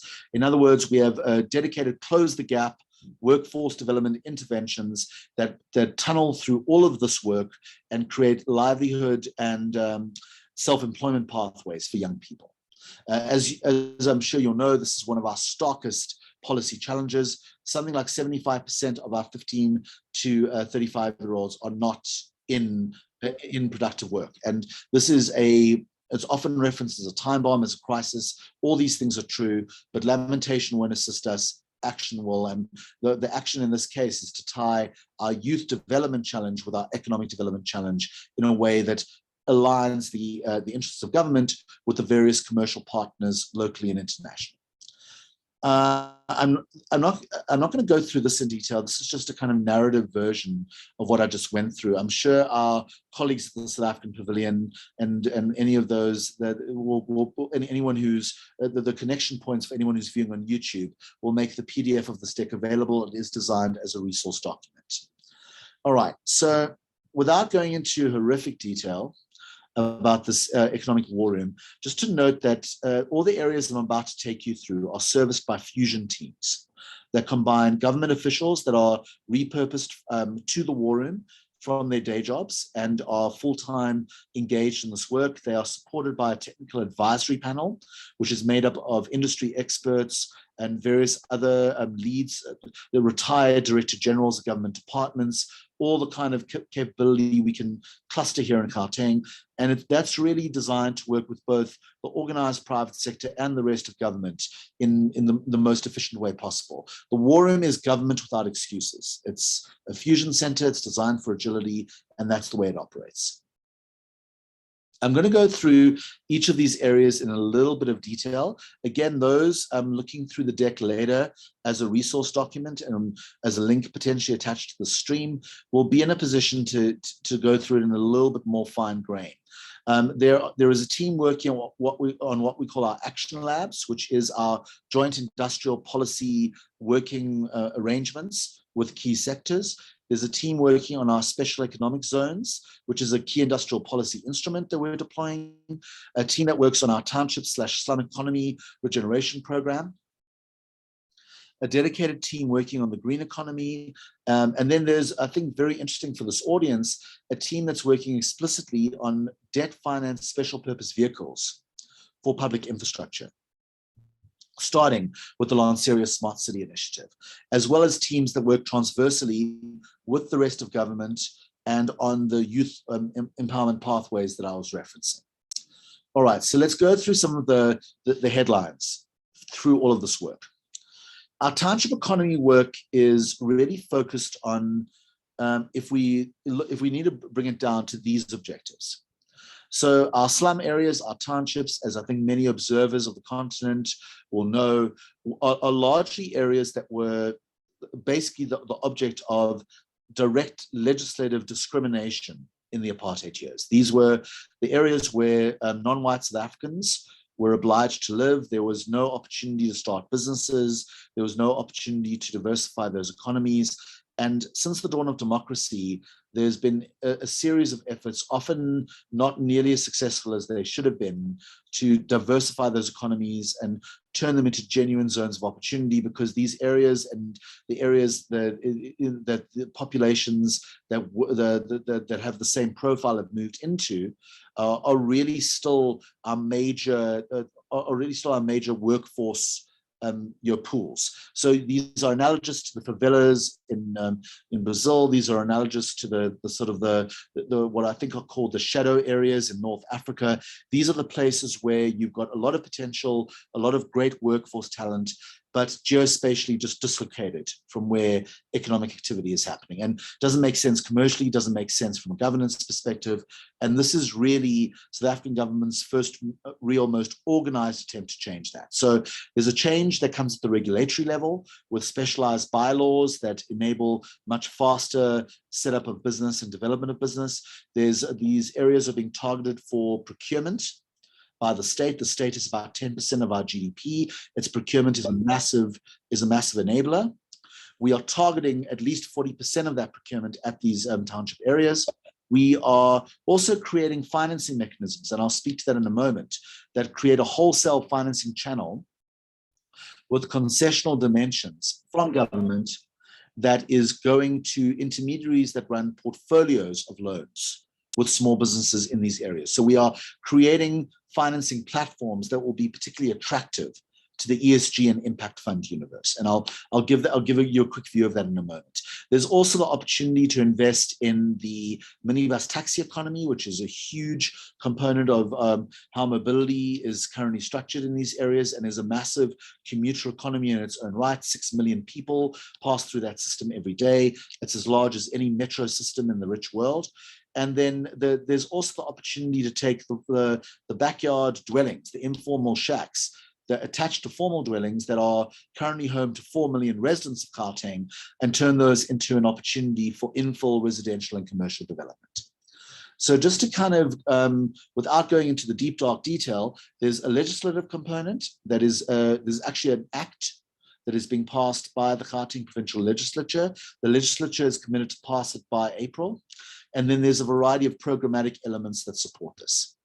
And really, I mean, just to kind of give people a sense of how the Backyard Shack program works, because I think this is quite an unusually South African problem, although there are reference points in China and in various other places where informality has begun to coexist with formality in these kinds of areas. So if you take a typical off-grid backyard shack, the idea is to transform that, in situ upgrade using innovative finance that creates a double story or triple story structure that includes both flats and businesses that can then be, if you align the commercial elements of that so that all the businesses align at street level, you get entire precincts that can be redeveloped. Apply this to conditions within which at least 10 million people live in the Gauteng city region, 4 million of them in these backyard shacks, and you get the idea that this is a massive market with a huge opportunity. Yeah? At the same time, the minibus taxi economy that I mentioned, 125,000 of these minibus taxis on the roads of Gauteng. The nodes they use, the taxi ranks, there are huge opportunities for commercial investment into a commuter economy and into an aftermarket automotive economy that can create tens of thousands and ultimately hundreds of thousands of jobs, and is once again a very good ESG impact investment scaler. This is just for those of you that know the Gauteng city region. The area, the dominant known cities are obviously Johannesburg and Pretoria, but within the boundary areas around those main city centers, these are the areas where we are targeting this kind of intervention. And just a note to show you that there's huge economic activity in these areas. This is a baseline survey that was taken in these areas in 2017 and 2019, demonstrating a wide variety of economic activity that can be supported, invested into, commercialized, et cetera, et cetera. And we are directing investment into these areas, specifically into precincts that we support with a combination of financial and policy support. The financial support, I mentioned, there's a wholesale financing capability we're bringing online. It combines about, at the moment, it's about a 500 million rand. So, convert that into the appropriate currency base from where you are. Obviously, a US dollar conversion, just divide that by about 15. And effectively, the 500 million rand matched with around 300 to 400 million in additional private sector contributions. It becomes pooled funding, which goes to intermediaries that can, for example, use data instead of collateral. They can use, a cash flow analysis instead of asking SMMEs for bank statements, and that embed business development support so that your lending to vast ranks of SMMEs can therefore come back at a 90-95% recovery rate and is commercially sustainable. And we are doing this not only for general SMMEs in our township areas, but also for specific sectors, the taxi economy, green economy, waste economy, as well as the backyard shack rental economy that I was referencing. All right, just going on to our action labs. So as I mentioned, these are specific initiatives with industry, both with organized industry bodies as well as with specific large players. I'm going to focus on a couple of key areas. The one is broadband rollout. So there's a huge market in end-to-end connectivity in the township areas I was just referencing. There are bulk connection points, but they are not positioned for last mile connection in many cases. And obviously there's the need to now leapfrog these areas to 5G.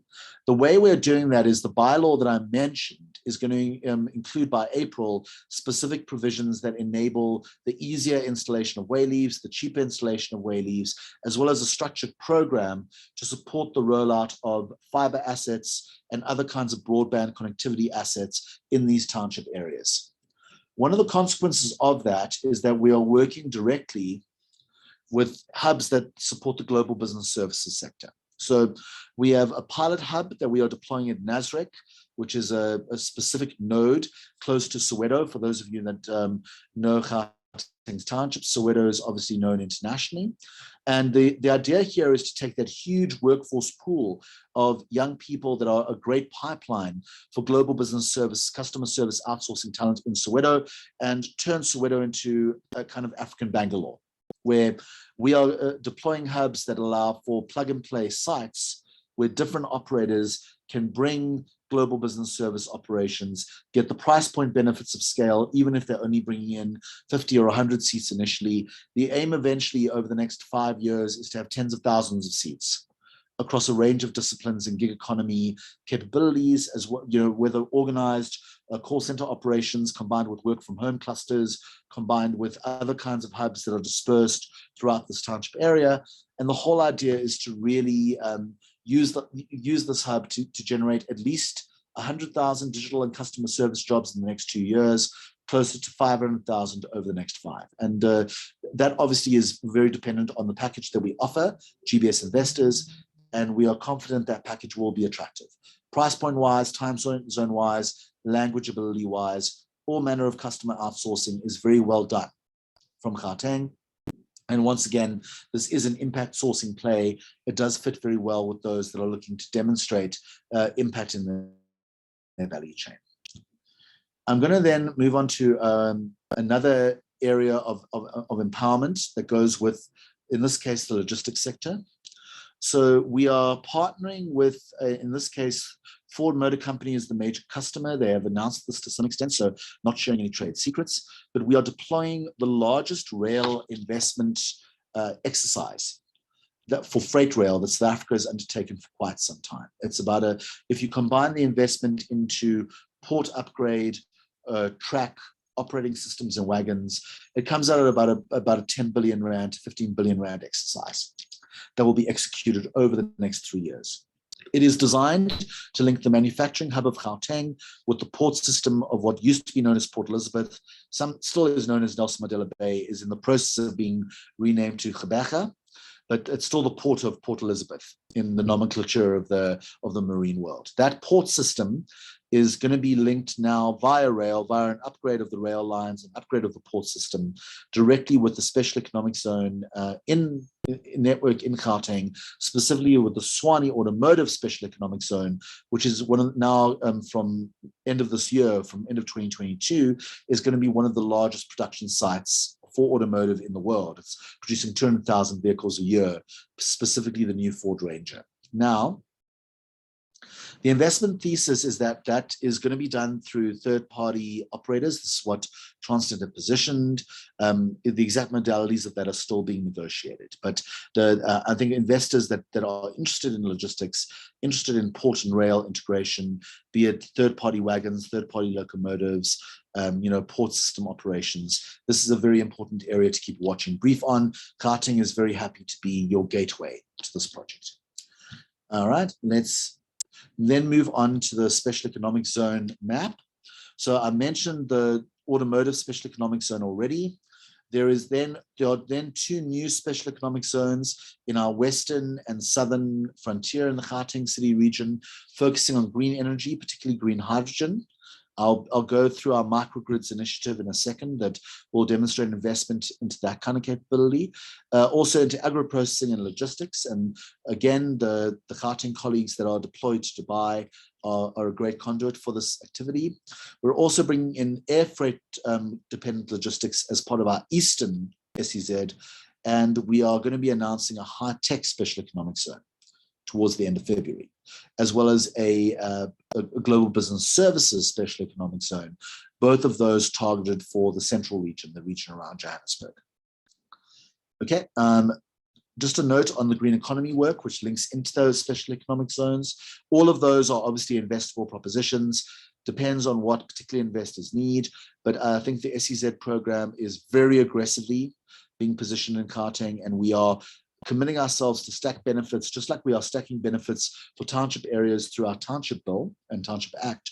We are stacking benefits through investors through our special economic zone network and other industrial infrastructure. In the context of green hydrogen, well, this is obviously a huge investable frontier globally.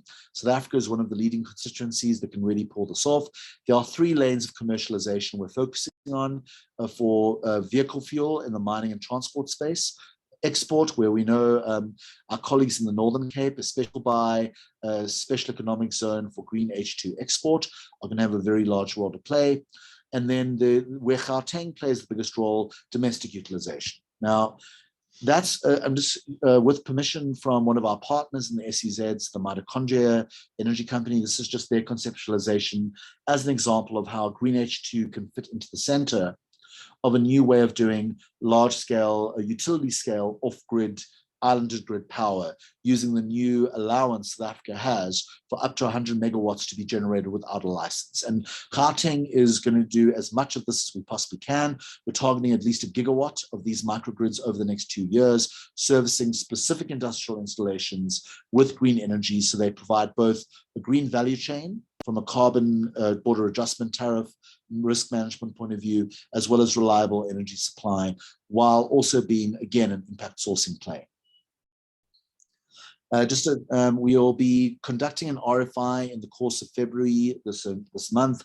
We're starting that RFI process to identify the demand curve for these microgrids, and we will be deploying a version that does solar PV with containerization for hard to service or deeply underserviced areas as well. Okay. The Lanseria Smart City Initiative, and given the time constraints, I'm going to probably end off on this one. It's one of the major ones under our special purpose vehicle umbrella. This is an area, for those of you that don't know, towards the northwest corner of Gauteng, where Gauteng borders the Northwest Province. And effectively, it is designed to take a highly developable, but historically underserviced from the point of view of bulk infrastructure area, and convert it into our new smart city, which has been fully master planned with all manner of private and public sector stakeholders. We're taking what is now farmland, we're converting that into this development framework, which combines mixed use, especially around the airport area, with a variety of industrial green business and institutional offerings. These include a major new film studio, a range of logistics operations linked to the airport, as well as a range of mixed use commercial offerings that converge with a range of R&D functions. And this is one of the prospective sites where our special economic zone for high tech is very likely to be located. Just a view, you take that very slightly more abstract development framework. This is what it looks like if you could see it from a future helicopter or a future drone. Perhaps a new kind of drone developed in the R&D context in Lanseria. And you will see it combines basically a combination of mixed use, the red, with a variety of commercial, residential, or commercial and industrial, phasing out to a more in-depth industrial at the edges. But if you look at it, all integrated within a zone that includes significant residential capacity as well. This is just a view of how the new city core is likely to shape up. And then beyond these buildings, you would see a dedicated series of industrial estates and zones, all integrated into the same open green space aesthetic that we are driving for the overall smart city. About 50% of the housing opportunities are going to be publicly subsidized one way or the other, or cross-subsidized. So it's designed to be very multi-class. In the South African policy vocabulary, very post-apartheid as a new smart city. This is the space budget for the smart city. Comes in at just under 30,000 hectares. There's a known pipeline of 85 billion worth of private sector development that is being unlocked through 15 billion worth of public sector investment.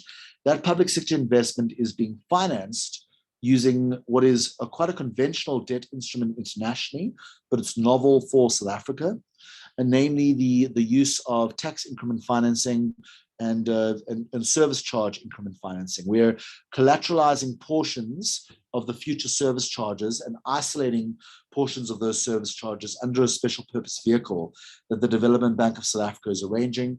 And that will basically allow for deployment of the investment of that 15 billion rand investment, $1 billion US roughly, over the next 15 years, repaid over the next 30 to reduce some of the burden on the municipalities in particular. But the idea is that then pays for the roads, the energy systems, the water systems, the digital systems to bring this whole master plan to life. The master plan has been endorsed at the local city level by both the city of Joburg and Mogale City, who are the two first anchor pieces, and the city of Madibeng and city of Tshwane are on track to follow suit. This is a debt investable value proposition as well. So certainly DBSA will not be putting all the money on their own balance sheet. Huge opportunity for green, ESG and impact funds, but also for anyone who's looking for stable government-backed, single digit-ish, high single digit-ish to mid-range debt. And that's definitely an area where we feel there's a lot of potential globally, and certainly we are very interested, and the colleagues will be very interested to hear from debt investors as well as those that want to create physical investment potential in these areas across any of the kind of sectors Gauteng is focused on. And that's an important place to end. Our major sectors of interest, and again, those that use the deck as a resource tool, we'll go through this in more detail: energy and the green energy mix, transportation and logistics, ICT, media and digital services, tourism and hospitality, financial services, especially fintech and broad-based that targets both South Africa, the underbanked in South Africa and the wider continent, as well as the service side of finance, including global business services. Agri-food, agribusiness. Gauteng is a huge agro-processing value proposition. We don't have much land where things can grow, some, but our major offering is as a agro-processing center for the Republic and for the continent. Construction and infrastructure, automotive, aerospace and defense, cultural and creative industries, especially digitally, globally traded, all kinds of creator economy opportunities. We have a stratagem for about 1 million livelihoods in this area that we are seeking to execute over the next 3 to 4 years, or 2 to 3 years, in fact. And we are open to all manner of investment that does this. Industrialization of cannabis is a huge area, and that's both medicinal and hemp. All right, Mozi, I'm going to stop there. I think there's lots of players that will be interested in more detail. I trust that the colleagues in the South African Pavilion and the colleagues that are taking Gauteng to the world will be on hand to do this. And yeah, we are proud to be the leading commercial and manufacturing center of the Republic. We are proud to be one of the dominant narratives in the South African story, recognizing that our linkages and gateway potential with all the other provinces is very key to executing this vision. And hopefully that gives some context for some of the bigger ideas that you'll be floating as part of the rest of the investment day. Thanks a lot, Mozi.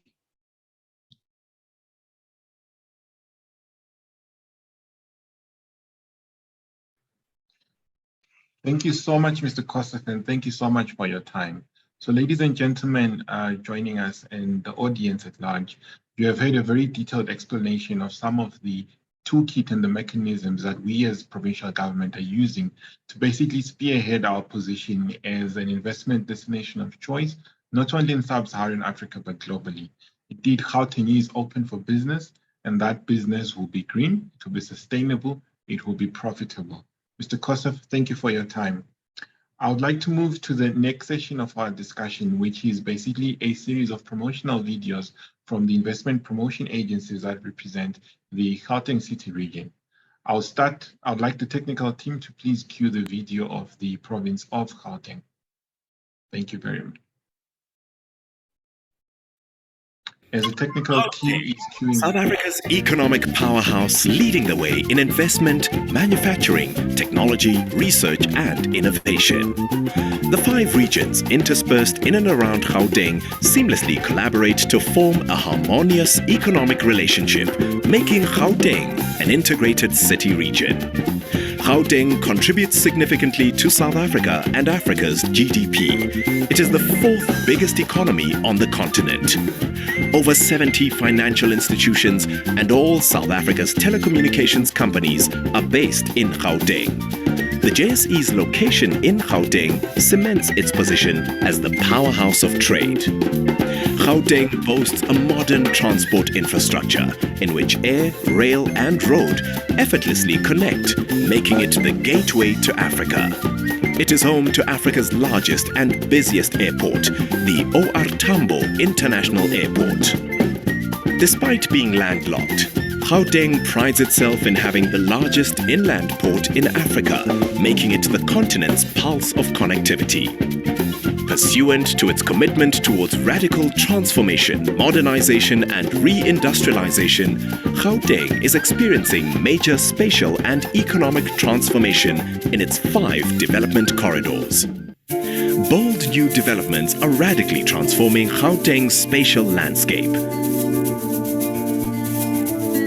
In the Central Corridor, the hub for Gauteng's finance, ICT and pharmaceutical industries, the nucleus of development will be anchored around 5 new city nodes. The Northern Corridor is set to emerge as a modern and vibrant capital city.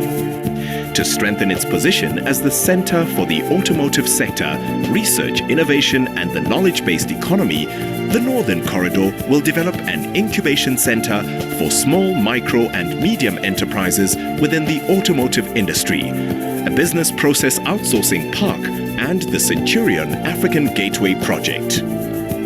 The economy of the Western Corridor traditionally depended on mining. This region is, however, set to expand its agricultural and renewable energy industries. Major investments in the development of the Lanseria Airport Logistics Hub, the Agri-Business Hub and the Agro-Processing Hub supports this expansion.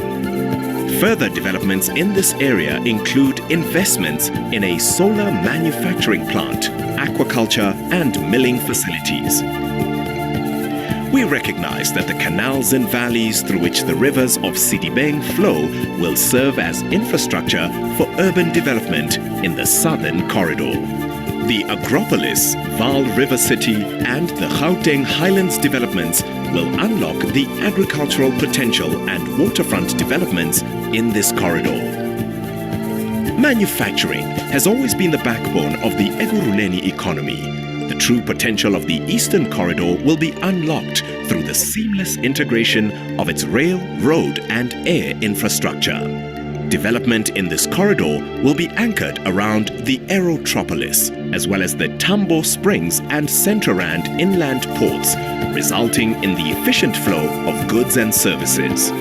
For companies seeking a commercial base and a gateway into Africa, the Gauteng Investment Center serves as a one-stop business service center that offers domestic and foreign investors access to seamless and hassle-free services from various government agencies in a single convenient location.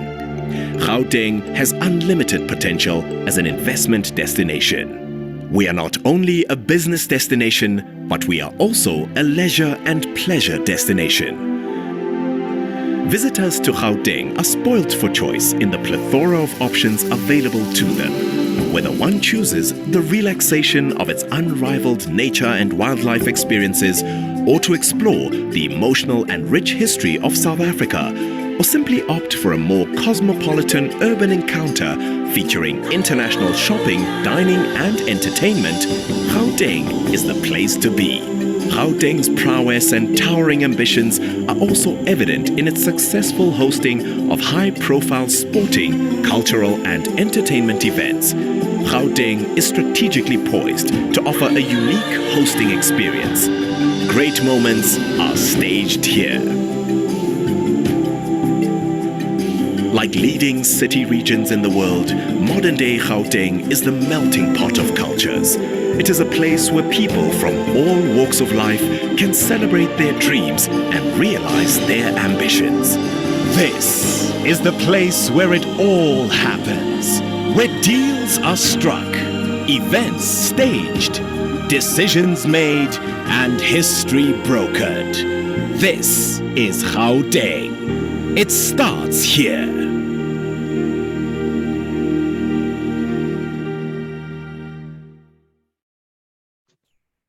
Thank you to the technical team. And ladies and gentlemen, there you have it. That video represents, in summary, what the Gauteng province provides to investors, provides to its citizens. In summary, it provides a world-class investment environment that is bolstered by strong administration, strong institutions, strong rule of law, and sound, outstanding world-class infrastructure backed by a solid financial services sector and security of investment. At the heart of implementing these economic ambitions is the role that the Gauteng provincial government, through the Gauteng Department of Economic Development, plays in making sure we have a sound policy environment.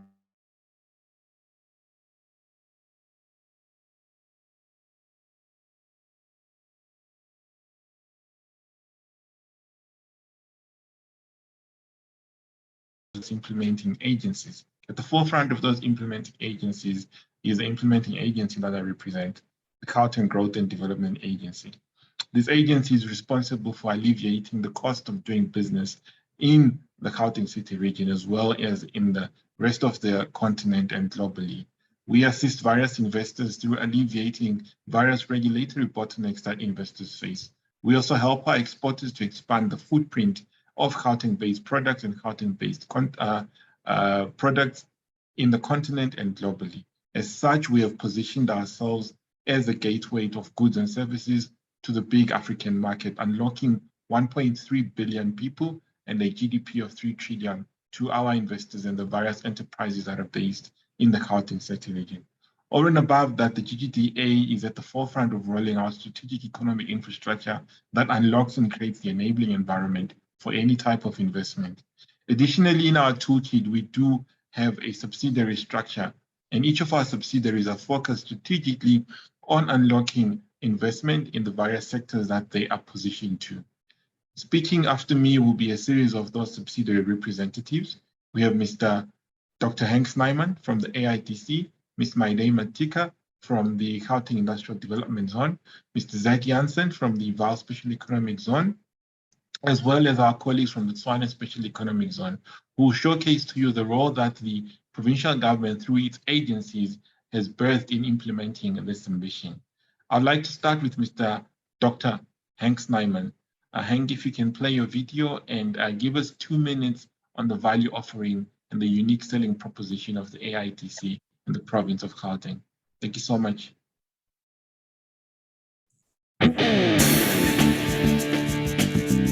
By combining international best practice with local experience, we will develop and manage a world-class supplier park environment for the South African automotive industry. In 2002, the Automotive Supplier Park was created. Our mission was clear: to create a beneficial environment for automotive component suppliers by providing the right infrastructure, logistics, and services to the satisfaction of all stakeholders. From undeveloped greenfields to a supplier park spanning 130 hectares and 100,000 square meters of erected buildings. Now, we can say with a degree of pride that we have met those expectations. The first of its kind in Africa and the first supplier park in the world to service more than one original equipment manufacturer.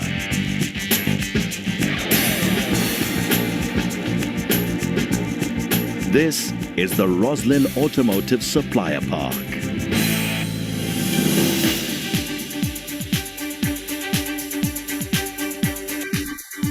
ASP is located in Roslyn, north of Tshwane, in the very heart of Gauteng's automotive industry, boasting the highest concentration of vehicle manufacturers in the country.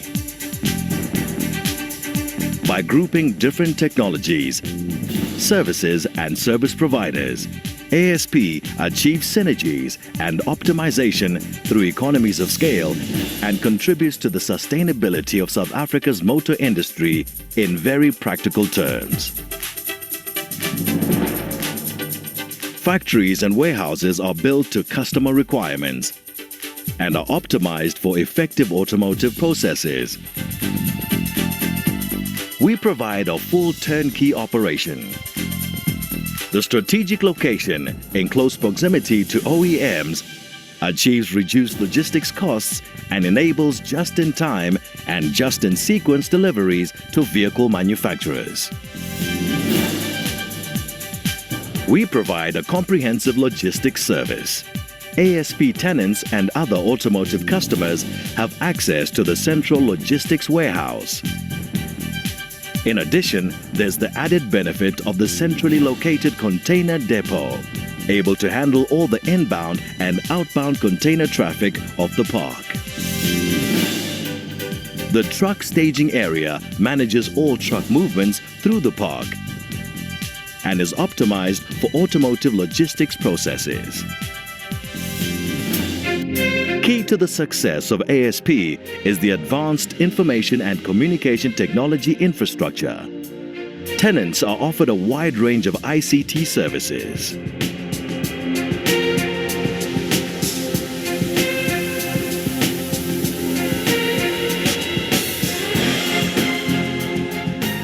We provide the highest level security services. In the central hub, you'll find offices for service providers, a 4-star graded conference center, boardrooms, video conferencing facilities available to tenants on an hourly basis. The retail center houses the canteen, coffee shop, fast food outlet, ATM, and a medical center developed to service the tenants. With all the facilities based on a shared services concept, company overheads are reduced considerably, contributing to the competitiveness of suppliers. Centralized facilities management contributes further to cost reductions. We take care of all aspects of common area property management, including utilities management and invoicing, servicing, and maintenance. Tenants receive one invoice covering all aspects. No hidden costs, no nasty surprises. All packaged together in an environmentally friendly, world-class production environment, conducive to achieving ISO 14000 certification. With over 300 million rand invested in infrastructure, ASP sets new standards in infrastructure provision. Wide roads, taxi and bus terminals, security systems, advanced ICT backbone, and landscaped indigenous gardens contribute to the project's world-class status. We are proud to have attracted some of the leading local and international automotive component manufacturers and service providers to ASP. With over 80 hectares available for future development, we look forward to attracting many more. Automotive Supplier Park has the backing of the Gauteng provincial government through its Blue IQ initiative. The project also has the backing of the Tshwane municipality and has achieved special project status.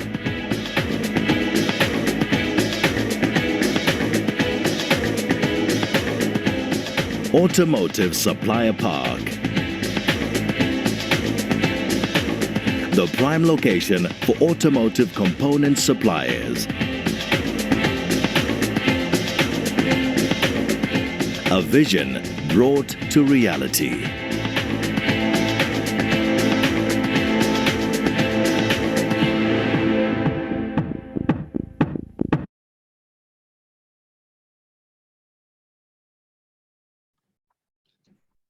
Dr. Myman, you have the floor. In 3 minutes, could you kindly share with the audience the value of the AITC and the value it brings in driving automotive investment and skills development in the Gauteng City region? Over to you, Dr. Snyman. Thank you for this opportunity. The video actually says 90% of what we need to know about the automotive supplier park.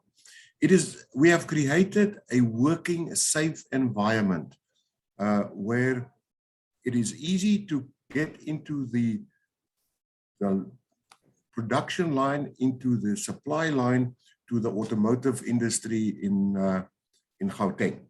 The infrastructure is there, the logistic channels are there, and what we will be adding in the future is green or clean electricity.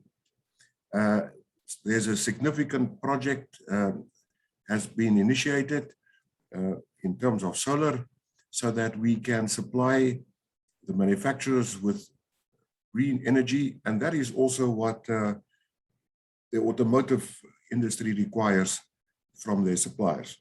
What has been added to the value proposition is that we can recruit and then also train up the workforce for any organization that wishes to join us at any point in time. In other words, we can deliver to a certain extent plug and play employees that has got experience in manufacturing and the auto industry and deliver them to investors in the park or into the automotive industry here.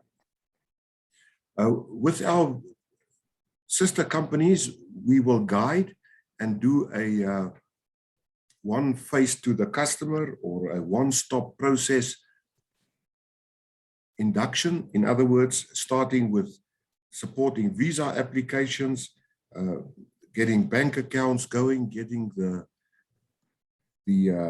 company registration, the tax situation all sorted out with great ease. So we have a park. The park is world-class. The park is integrated into the current automotive value chain in South Africa, in Gauteng. And we are, as said before, we are ready for business and we are ready there to delight any new investor coming into Gauteng, specifically entering the automotive supply value chain. And with that, I wish to conclude. Thank you so much, Dr. Snyman. And we are privileged in the Gauteng City region to have an agency such as yours that plays the role it does in making sure that we are driving inclusive industrialization and creating meaningful socio-economic mobility to our citizens. But the AITC is not the end of the agencies that we offer as the Gauteng City region. Over at the OR Tambo International Airport, the largest airport on the continent, we have another agency, the Gauteng Industrial Development Zone.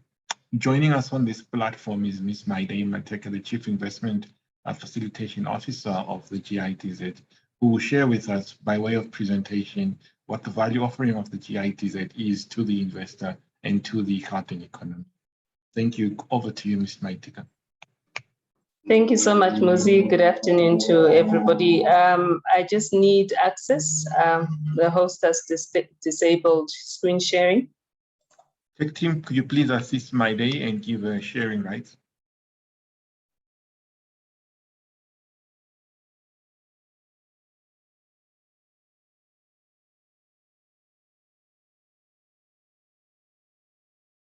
Thank you, Tech team. I trust that the matter has been dealt with.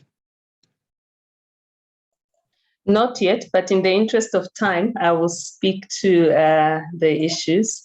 So the earlier video that was played around Gauteng and what Gauteng has to offer to the global investor really resonates with what the Gauteng ITZ is about. as mentioned in the video, we are a subsidiary of the Gauteng Growth and Development Agency. Our focus, however, is very much around the Special Economic Zone program, and the previous speaker, who's the advisor to the Provincial Minister on Economic Development, Jack, also touched on the SEZ program. In a nutshell, SEZ the SEZ program is really about accelerating growth, industrialization, and regional development, and is very much a part of the APEX tool that government is using to fast track investment into regional nodes that have been differentiated based on corridors. So as far as we are concerned, as the OR Tambo International Airport SEZ, we are located in the Eastern Corridor, forming part of what is known as the Aerotropolis of Ekurhuleni. And again, there is a colleague from the city who will share his views and insights on what the Aerotropolis is. But in summary, the Aerotropolis is about accelerating development in the Eastern Corridor, with the OR Tambo International Airport being at the core of that particular exercise. For many of you that may know, OR Tambo International Airport is the largest airport in Africa, still has lots of numbers despite the challenges that we have faced as the global citizenship over the past 2 years, where we pre-COVID times, OR Tambo was able to handle at least 400,000 tons of cargo per annum. Over 80% of that was international cargo.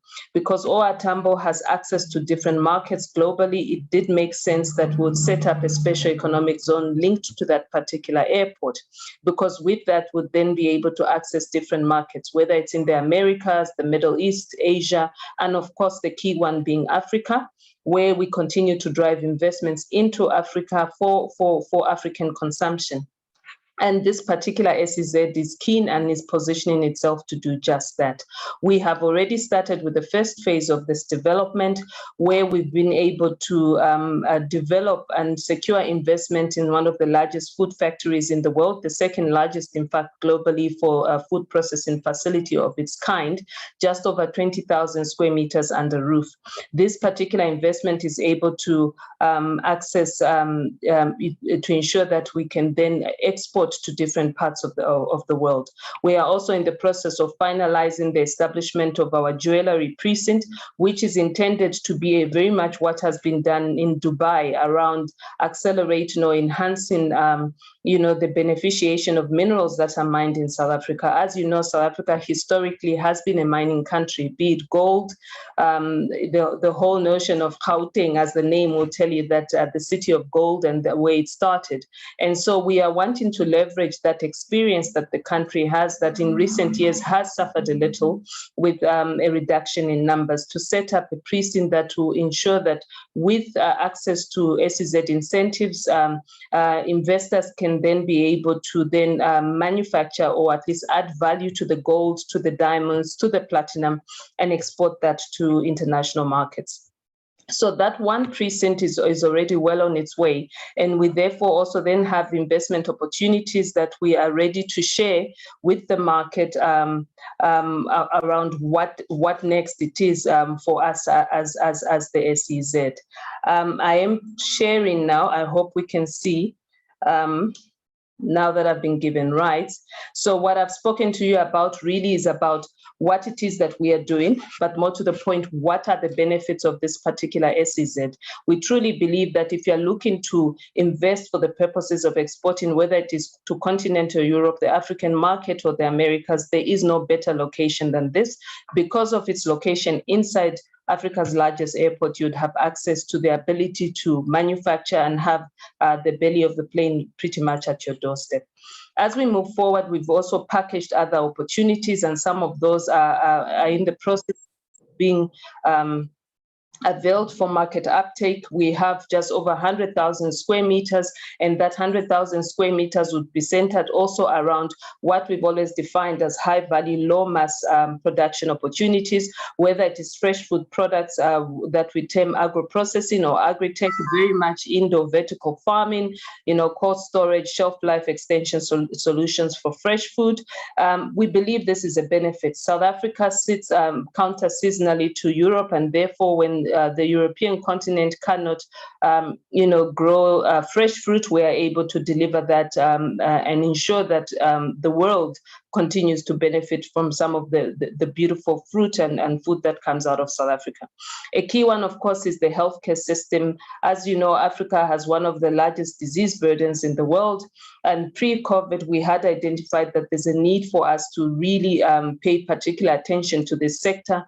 And again, we believe that this location is well suited for that because it would create an opportunity for us to be able to export to the African market. So we have three key clusters. One is on the medical and all things related. One is on agro-processing and agri-tech, and one is on component manufacturing, whether it is 3D printing, electronics, avionics, and everything in between.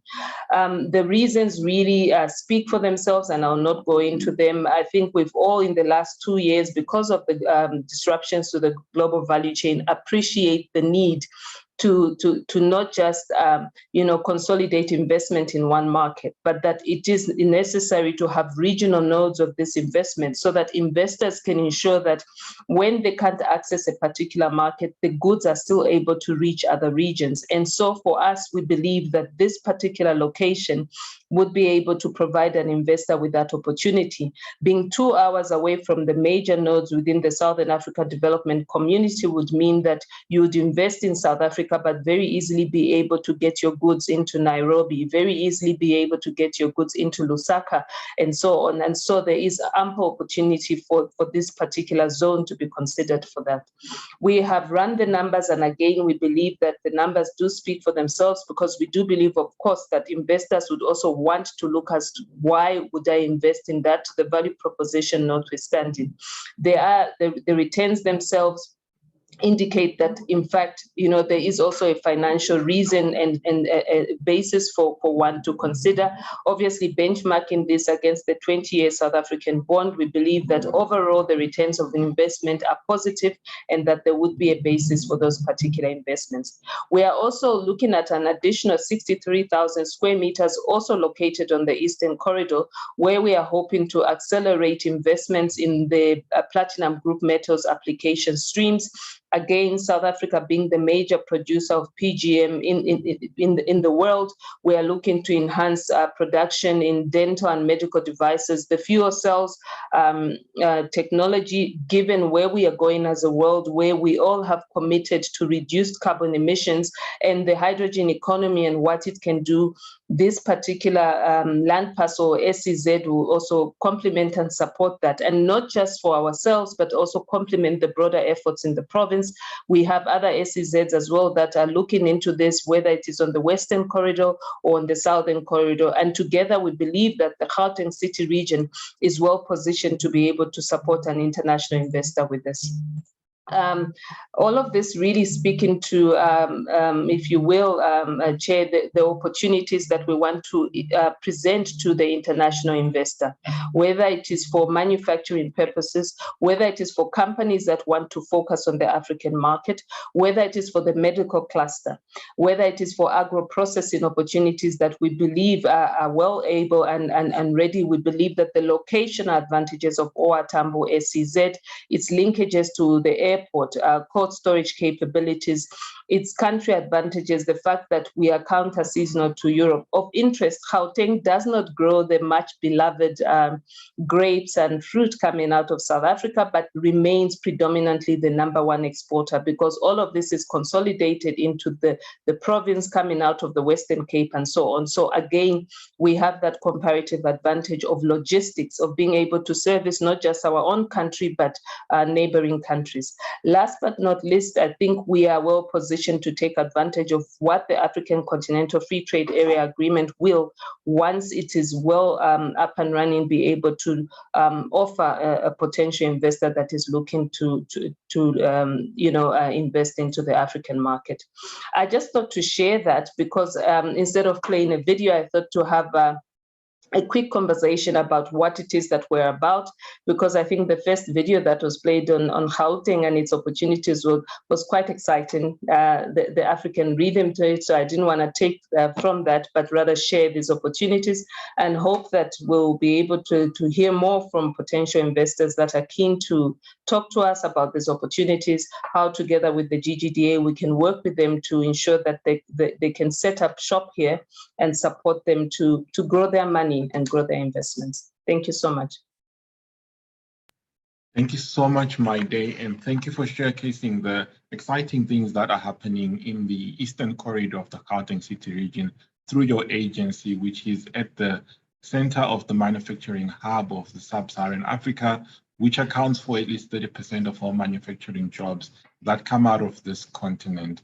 Moving over to the Northern Corridor, we've got Mr. Zain.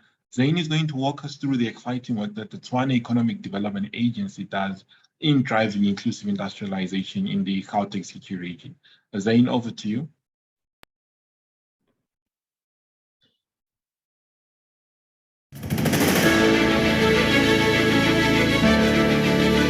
Discover our global city. Experience our boundless ingenuity. Unearth new opportunities. Experience world-class infrastructure. Discover our spirit of potential. Tshwane is one of the most sophisticated and competitive industrial and service economies in Africa. The spirit of innovation runs deep in our veins as we produce 60% of South Africa's research output. We lead the way in automotive manufacturing, aerospace and defense, research and innovation, business process outsourcing, mining beneficiation, and agro-processing.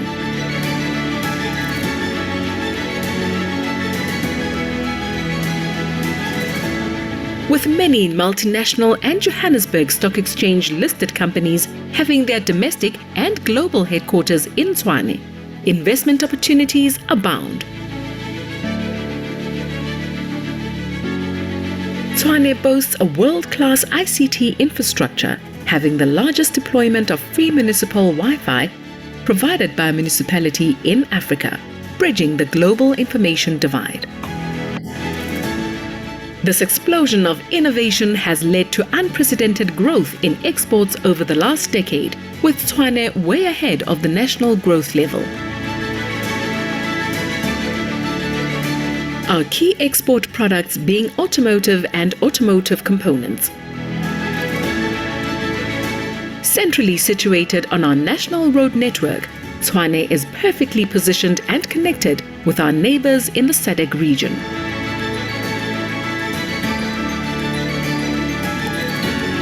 We are also home to over 130 embassies, making it easier for businesses from any country to feel right at home. So, if ingenuity, infrastructure, and investment opportunity is what you are after, make Tshwane your destination of choice. Discover Tshwane.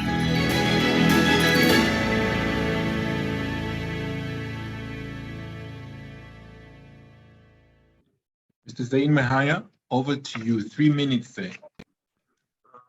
Thank you, Chair. I would just basically have prepared a slideshow.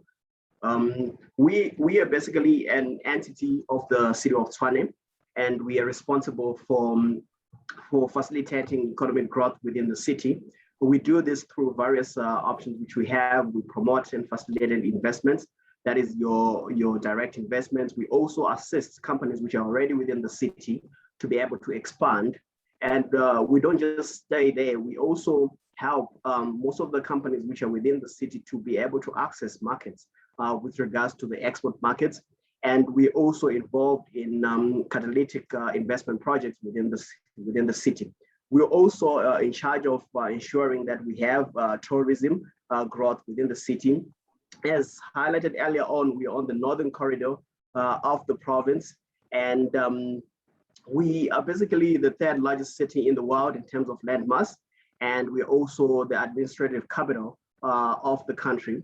We have got a number of diplomats in terms of the city, and we're just second only to Washington. So it means that if you want to come in and do business within the Gauteng, then Tshwane is the destination. We don't just stop there. We also home to a number of universities which assists in terms of the technical know-how. Especially if you're an investor in the technical fields. So what we have done, because we want to ensure that we have a uniform growth within our city. We have divided our city into 7 regions. And what we ensure is that in each and every region, we develop it using what we call our industrial parks. So these industrial parks become the anchor investment within each region.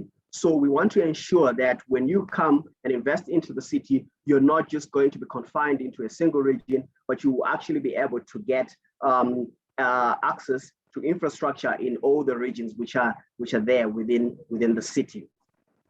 And in terms of our priority sectors, we have mainly focused on the automotive. We, as indicated, we are home to the largest number of OEMs within the country, and we're just building on that because it's a competitive advantage which we already have as a city. So we want to ensure that the next level of investment, especially within the automotive sector, will actually be happening within the city. In terms of our agribusiness value chain, we also focused, as you will see later on in my presentation, we also focus on agro-processing because we're home to also the Tshwane fresh produce market, which is the 2nd largest market within the country, which not only services some of our citizens, but also is able to service some of the people within the region. We also focused on issues of renewable energy, where we will be focusing on solar and wind power, just to ensure that we have the clean energy. In terms of some of the investment opportunities which we have, we're focusing on the Tshwane Agro-Processing Hub. We've seen that most of our farmers actually lose a bulk of their harvest post the harvesting period. So we want to go ensure that we don't lose this and capture that economic value. That is why we will be focusing on an agro-processing hub. This will actually be responsible for various from fruit, vegetable powdering to ensuring that we have the right product labeling. We will also be looking at issues of oils as well as puree production. This project, which is strategically located within the city as well as most of the transport nodes within the country, we estimate that we actually have a value of about 341 million. Our next project which we will have is the Tshwane Freight Rail Hub. This is a project which will be at the center of ensuring that we also have an inland logistics hub. As you know, that the city is strategically positioned and it provides a gateway into Africa. And what we want to do with the Tshwane Freight Rail Hub, we want to ensure that we have the various things which ensure that the trading and exports is actually smooth flowing. We will have warehousing as well as bonded facilities within the Tshwane Freight Rail Hub. The Tshwane Freight Rail Hub will also play a key role in some of the critical parts of our economy, mainly your mining, your automotive, your agriculture.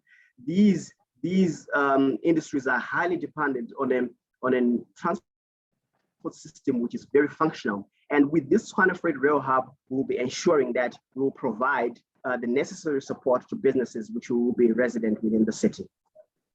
And we also, because we have seen where the industry, especially the automotive, is going, we also have some of our projects which are in the green economy. We have a green scooter investment which will be providing the necessary transport and that last mile transportation, and this will actually be using clean energy within the city, just to ensure that we are at the vanguard of moving the country away from energy which is not clean into energy which is clean. And what is also important is that we're not just saying to investors, come and invest in Tshwane, and there are no supporting mechanisms. Within the city, as I indicated, we are resident to a number of universities, so that it means that our research and development as a city is at a quite advanced, and also the skills which you get in terms of your workforce when you come and invest into the city will actually be top-notch. So what we have is that we also there's certain incentives which are there within the city, just to ensure that when you come and invest, we also support you. We have incentives which cover research and development incentives, which will obviously translate into a tax benefit. We have infrastructure development incentives, which will result in some of tax benefits, as well as an extension of some of your infrastructure related expenses, so that you will then be able to actually enhance profitability of your projects. We also have some capital incentives which are there, which can amount to 20% of your of the investment which you put in. As you know, that one of the biggest challenges in terms of investment is the capital outlay. So as a city, there are also these incentives. We will be able to assist you to be able to get some of these incentives. From an export marketing incentive, we are also involved. As I indicated earlier on, we assist some of the companies which are within the city to be able to actually export their products. And with that, we're also able to assist companies resident in the city to be able to get access to the export marketing incentives. And we already have some success stories within the city. As I indicated earlier on, you have your BMW, you have your Ford, we have Nissan, Tata, and Nestle, just to mention a few. What this shows, it shows that the environment which we have within the city, as well as being part of the Gauteng province, it shows you that we have an environment which is very conducive to business and to investments. And we're talking about global companies which are already resident in the city, and they've decided to stay within the city because of the environment which has been provided by the city, as well as the support which we're getting through our province. As I indicated earlier on, some of the success stories which we have, we're hosting the production of the X3.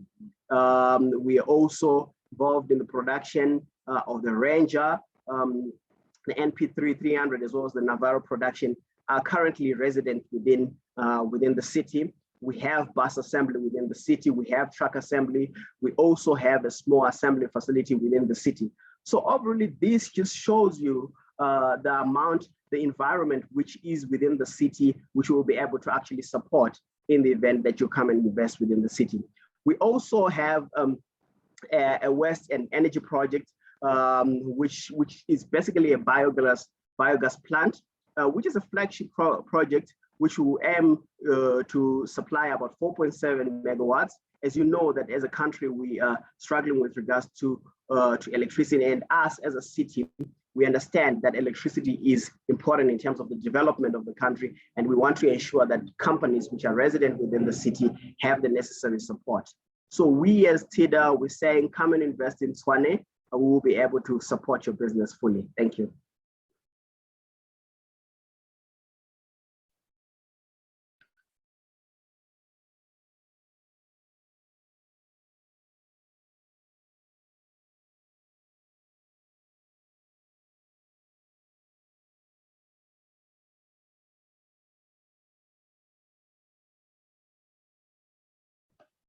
Sorry, Chair, you are muted. Thank you for that. Zain, thank you so much for that presentation and for basically giving a very clear picture of what the city of Tshwane brings in the portfolio of investment opportunities in the Gauteng city region. As Zain has said, not only is the city of Tshwane the home to the largest concentration of embassies outside Washington, it is also the largest concentration of auto manufacturing in sub-Saharan Africa.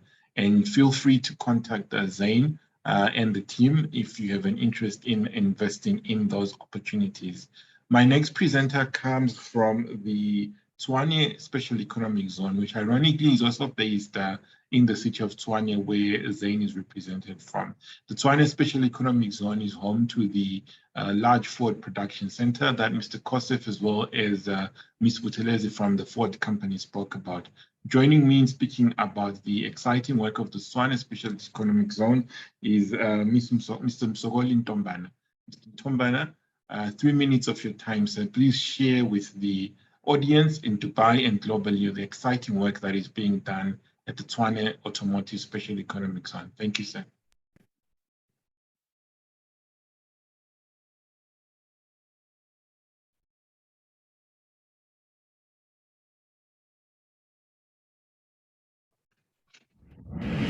The 18th century, the beginning of the first industrial revolution, a revolution that industrialized global manufacturing and transformed societies where people lived, worked, and invested in.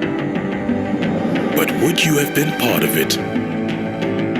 Would you be part of it if a revolution of industries were possible again, growing and accelerating a modern society, moving forward, a new industrial revolution that unlocks the doors of new frontiers and drives economic investment opportunities, an industrial revolution that sustains living productive cities, unlocking the world to new opportunities, and opening the door to an automotive revolution that breathes life into a new tomorrow.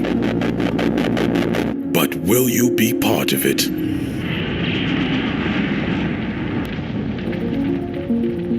The Tshwane Automotive Special Economic Zone is a key driver to the economic growth of the Gauteng province, mandated to transform the automotive sector, create employment opportunities, and promote economic participation for SMMEs in the region.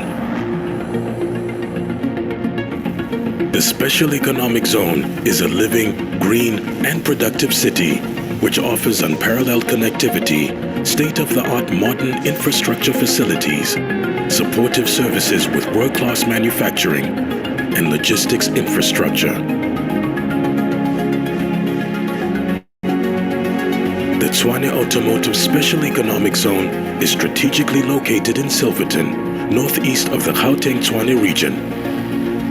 Adjacent to some of the largest OEMs in South Africa, such as Ford Motor Company, BMW, Nissan Renault, Tata, Iveco, and UD Trucks. With key integrated focus areas, the Tshwane Automotive Special Economic Zone provides for a greener, smarter, productive environment with ease of accessibility that extends to local business growth development, logistics offerings, and research and development facilities. The Tshwane Automotive Special Economic Zone target industries are automotive component manufacturers, warehousing and storage, logistics and distribution, light manufacturing and assembly, amongst others.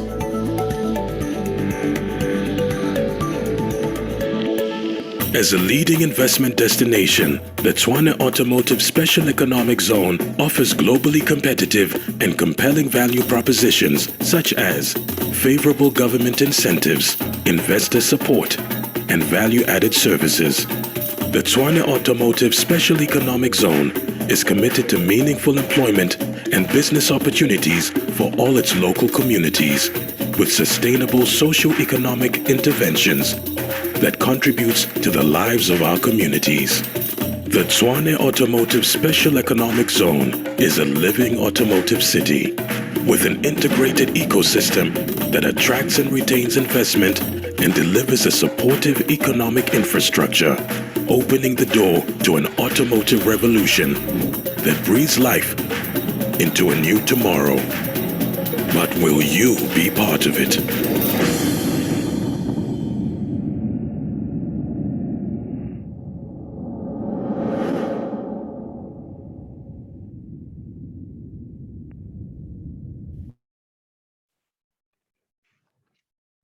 Mr. Mtombana, over to you, sir. The Tshwane Special Economic Zone. Thanks. I'll request, Chair, as you would see from the video itself, that it was developed when Tshwane Automotive SZ was still a concept. I've got like 4 slides just to indicate progress since this became I'm mindful of the time. Can you provide me with the sharing rights, Chair? Technical team, could you provide Mr. Mtombana the sharing rights? As is requested, he will be speaking for 3 minutes on his presentation.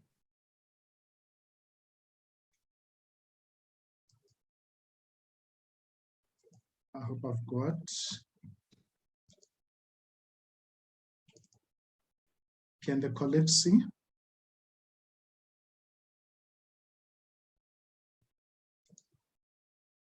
The colleagues must indicate when they can see. Mr. Mtombana, please proceed, sir. Okay, I'll be brief. I'm mindful of the time, Chair. I will not talk about the developmental trajectory as to when we started to where we are, except to say it's been a fast-tracked project, and with its complexities in the sense that we had an end date to meet Ford production timing of September 2022. So whatever delays we were having, the end date was not moving. That was one complexity. And as a result, ordinarily, you will implement a project of this nature, you know, by getting your designs, getting your funding, you do your infrastructure, and so on and so on. And eventually you put up the top structure. But this time around, we had to start with the top structure to make sure that we don't miss the deadline. So we've gone through that route with the assistance, as you can see, of the national government, the provincial government, and the city of Tshwane. We've been, by and large, been in a position to meet such deadlines. Also, Chair, to say, whilst not exclusive to automotive industry, but the Tshwane Automotive SEZ, by and large, will remain focused on supporting the automotive industry, of course, contributing to lowering the cost of doing business in increasing local content. As you'll be aware, that there is an auto industry strategy jointly with the government, that there is a certain number of cars, 1.3 million cars to be built by 2030-35. So we have a responsibility to contribute towards that. In summary, at this stage, Chair, we've got 12 investors that we've secured, and the private sector investment within the first year, you know, of being implemented, it's sitting at 4.3, and in some instances, it takes up to 10 years for special economic zones to register a private sector investment of 4.3. We've been able to get that within our first year. The government, as a result of this, pumped in 3.6 billion, and we anticipate for this phase to get about 2,000 jobs, and of course, during construction, we're still tracking 8,000 jobs, and we've made commitments that 45% of procurement spent on that 3.61 billion will be spent on the local SMMEs. This is roughly a master plan change in terms of the current phase, as well as the future phases that we wish to develop, where you will see investment opportunities. As you can see on the left, we've got Ford, and behind Ford, we've got the Tshwane Automotive SEZ, which works well as a special economic zone for your just-in-time and just-in-sequence, and the proximity to an OEM. So that, and also over and above that, the fact that Ford will be pushing 200,000 cars per annum, it makes business sense for suppliers that are ordinarily will be based in Turkey, Spain, you know, Thailand, USA, to come and be closer to Ford, thereby increasing the local content, as it currently sitting around 39%. And the industry has a strategy that that local content needs to increase to about 60%. So at a later stage, when we do the economic impact assessment, we'll be able to report positively and tick all the boxes of the strategy in terms of what we've, in terms of investment opportunities, Chair. We currently, for instance, with the current phase, overall sitting at about 83% completion. And as you would see that between March and July this year, all companies would have reached full completion, and that they'll be able to be ready to do production. Now, phase 2 at this stage, as you can see at the bottom, is at an established township establishment phase. And of course, we are working with the city of Tshwane. We had our last meeting, for instance, with TIDA last Friday, looking at some of the critical dependencies to make sure that we meet the deadlines. When that's said, as you would have seen, phase 1 is hopelessly industrial. When we develop phase 2, we'll be mindful of the fact that the business case indicated that we need to develop this as a mixed use, so that we tick all the boxes of a smart city, green city, a place where people can live, play, entertain, and work in the same space.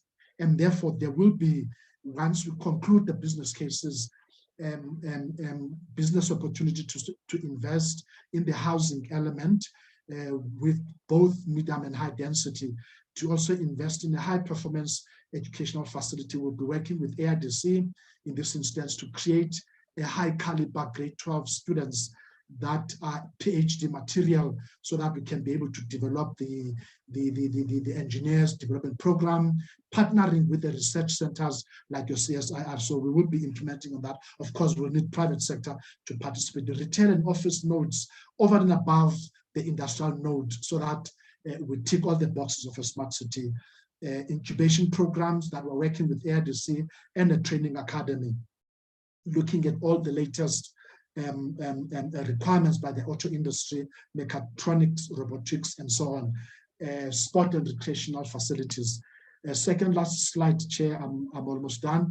In terms of the imperatives and progress to date, we've been given about 3.7 by the government. Year to date, we spent about 2.7. The intention is that by September, August, we will spend the entire amount of money. The private sector took an undertaking to invest 4.3. What we've counted as at end December was 2.9 billion. The total land for development, it's 204 hectares. For phase one, we are doing where we are 85%. Overall, it's 91 hectares. Construction jobs are sitting at about 3,559. Of course, we've achieved all the the requirements in terms of the males in the construction space, female, youth, and people with disability. We are matching all those requirements. And the target for jobs when the phase one is operational, it's 2088. Currently, we're sitting at 379 as people are ramping up, preparing themselves for full production around September 2022. In terms of the training mentorship of SMMEs, currently we've supported about 127 SMMEs in terms of the training, accreditation, support, given work packages to share on the 45%. To date, out of the 2.9, we've disbursed about 936 million to SMMEs that are around Mamelodi, Nelmapiavs, Yesterdas. So keeping in line with the target of 45, but we will reach the target of 45. And then the last slide, why should we invest at the East London IDZ? And of course, I think without really repeating what has been mentioned, it's a standard within the South African government. We are no different in terms of us developing 10 key support to support the investors in terms of the support that we lend lease packages where applicable, if investors wish to build their own factories, but by and large, we build factories and we let them list those factories. Of course, competitive rates, rental rates that we give, ICT infrastructure where we give the backbone with your fiber optic, workforce that is trained. We are partnering with AIDC to ensure that all skills that are required as we engage are taken care of, and we provide such training.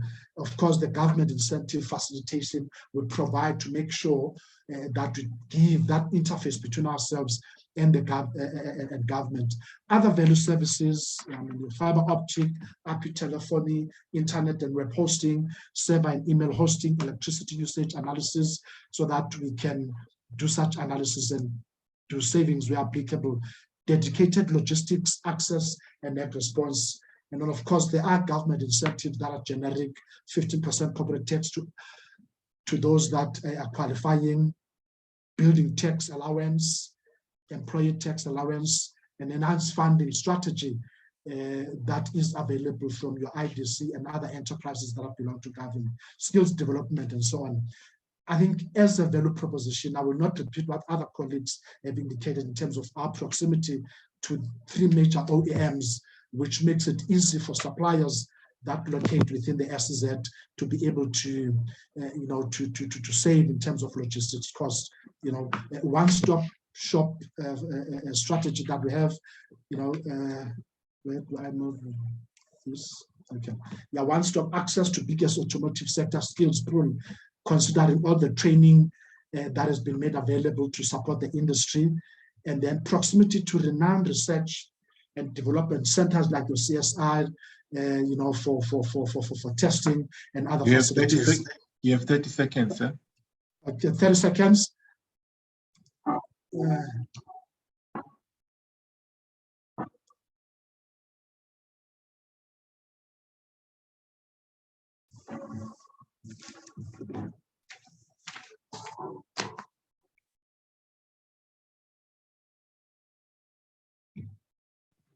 Mr. Mtombana, are you playing a video? Yes, it's 3 minutes. Just to show what will be operational by March this year. That is our phase 1.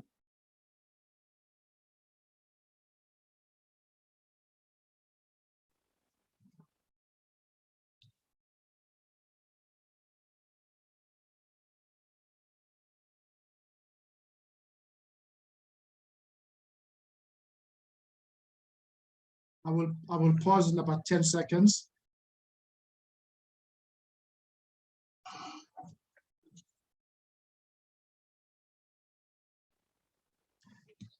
Thank you, Chair.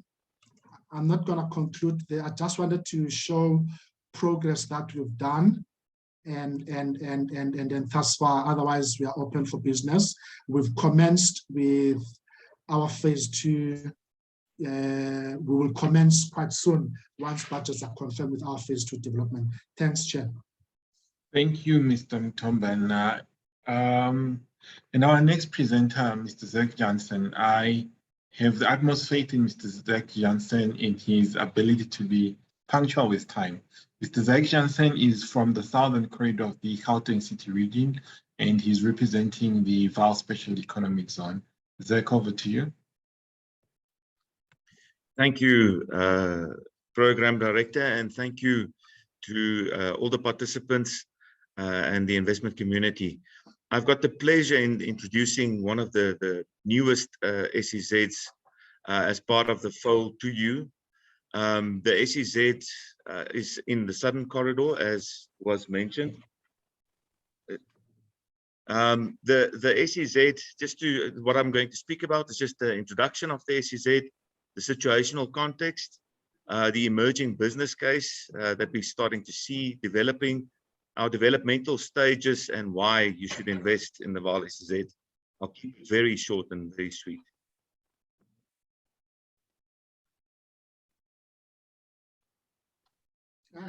The introduction in terms of where we are. We are on the Southern Corridor. We straddle the Sedibeng District Municipality, including all 3 of the local municipalities called Mfuleni, Midvaal, and Lesedi. We are a multi-sector, multi-site special economic zone. And I think this is unique because traditionally the SEZs will develop a site, and then as the sites get filled, they will later on look for land to expand. In this instance, because we're addressing multiple sectors, we are trying to achieve multiple sites in one go. Having looked at that, we will obviously try and locate these sites in all 3 of these local municipalities. The whole strategic objective, in addition to our vision, is to re-industrialize the birthplace or reignite the industrialization of the birthplace of South Africa, which is predominantly the Vaal area. We want to build on that the historic competitive strength and build on the skills that we currently have in this region to obviously support the SEZ and support the value chains that we want to develop. Doing this, we need to be responsible, and we need to do this in a socially cohesive manner. And I think Mr. Kusef touched on that with the various programs that our government partners are busy rolling out. So I'm not going to touch on that in the event of time. Our situational context, I think the need for impact is clear. This region has seen a very marked decline in the industry, industrial activity since the late 1990s. It's predominantly a heavy industry focused sector, focusing a lot on steel manufacturing, mining, and other types of manufacturing. And having seen this decline, it's had a knock-on effect on a shrinking local tax base, which obviously also have a knock-on effect on various other things. For example, backlogs in infrastructure, and lack of maintenance of certain infrastructure. Having said this, we also acknowledge that there is an opportunity to look at economic diversification, and I will touch on our emerging business case that highlights some of these opportunities that's coming to the fore. Part of it is obviously also to look at the green economy, to look at green hydrogen, and how we can tap into that to address certain environmental issues within this region, specifically related to air pollution as well. So our situational context in terms of our competitive advantage, and I think this is these are some of the elements that would be very attractive to investors. We've got a very strong industrialization culture. We've got a very strong skills base of artisans in this area. We have strong linkages to the local universities, the Northwest University, as well as the Vaal University of Technology is based here. And there's very much a large committed business community. If you speak to the business community, 80%, 90% of them will tell you that they do not want to leave this area. They would actually want to see how they can expand. We have a lot of available land that I believe is still at very competitive rates, and I think it's something that would would appeal investors. And apart from that, we also have very interesting infrastructure, aesthetic infrastructure. For example, the Vaal Dam, the 4th largest dam in the country, and 3 rivers that joins, and that's why the Vaal River or the Vaal region is also known as 3 rivers. You've got the Sugarbush, the Klip River, and the Vaal River that joins in this area. There's very solid infrastructure in terms of national and provincial roads, linking through the N3 and the N1, linking all of the Gauteng to the port regions, as well as through Bloemfontein, on the N1 side. The emerging business case, as we see it, green energy fueled reindustrialization, and this renewable energy, with very strong focus on hydrogen energy. And what we're seeing is, or what we want to focus on, is a hydrogen valley innovation hub to look at how we can attract the supply chain or the value chain in terms of hydrogen manufacturing into this area. Obviously, not just hydrogen focused, alternative energies also come into play. High impact investments in food, agriculture, agro-processing, like most of the other SEZs have mentioned also. Our focus is unique because there's a very strong support for cannabis and cannabis farming and the cannabis sector in this area. Not just the farming and the growing of cannabis, but also the related value chains within cannabis, specifically related to hemp, medicinal, and other related advantages that we can get. We also have very strong support from manufacturing. We're currently also speaking to international players that want to look at setting up tile manufacturing facilities as well. We also have enabling programs that supports the development of the SEZ.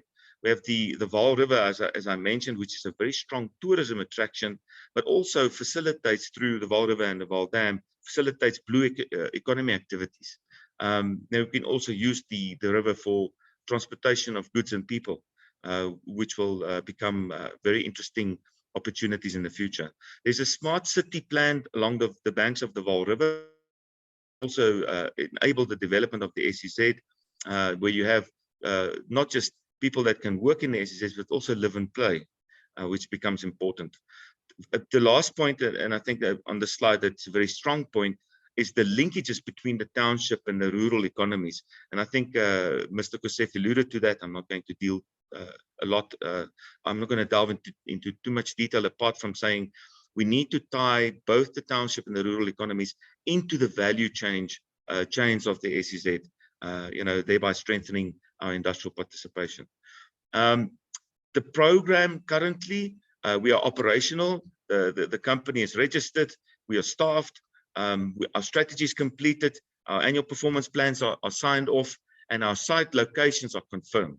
What we are focusing on now, the current work we are doing now, is the master planning process, which includes the feasibility study and the business case, and obviously the confirmation of our investor pipeline. Currently, we are speaking to a number of international investors and local investors with a value of about 9 billion rand at this point in time. We're also aiming to get our designation application submitted to the SEZ Directorate, for consideration. And part of that obviously needs to also reflect how we deal with risk, when we're going to start construction. And I can tell you that there's a very strong push from some of our investors to start construction within this year, which places us under pressure to perform. And obviously from 2023 going forward, we want to have the SEZ, some of these manufacturing entities operational, and the SEZ operational through providing shared services. Why us? Why invest in the Vaal SEZ? I think there's location-specific advantages. We've got strong logistics infrastructure, as I mentioned. It's an appealing destination for tourists, with the Vaal River, the other rivers and the dam. And lastly, there's lots of investor support. I think all of my colleagues have alluded to this. We will have a one-stop shop through the support of GGDA and Invest SA, the unit within the Department of Trade, Industry and Competition. And we also will offer the shared services as well as incentive programs that is on offer through our government partners. And Chair, I will leave it at that. Mr. Jansen, thank you so much. And to all the panelists and participants in this section, thank you so much. In summary, what we have heard is basically the toolkit of the provincial government in firstly spearheading a policy-friendly environment that drives investment. We've also had the various exciting developments from the various agencies within the Gauteng provincial government, and there are various sector-specific focus ambitions in driving inclusive industrialization in the various areas in the Gauteng city region. In aggregate, what you're hearing is that Gauteng is open for business. Gauteng is going to be a center of production for green agro-processing goods. It's going to be a center for production for fuel cells, hydrogen-based economy. It's a center for production for the automotive sector. It's a logistics hub that's able to move high-value, low-mass, high-quality goods that are produced here, plugging you to the rest of the continent, to the rest of the world. Gauteng is a place for employment creation, and Gauteng is indeed open for business. Having said that, I'd like to transition to the next phase in the next session of our exciting program. This next component of our program, I'm going to have a roundtable discussion of the investment managers at the various municipalities in the Gauteng city region. To the technical team, could you please close the videos of Mr. Jansen and Mr. Msogoni, please?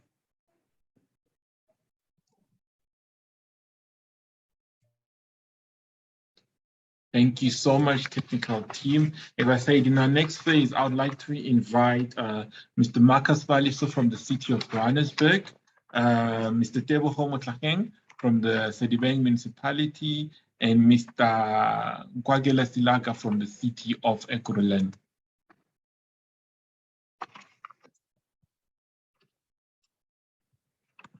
Gentlemen, are you available?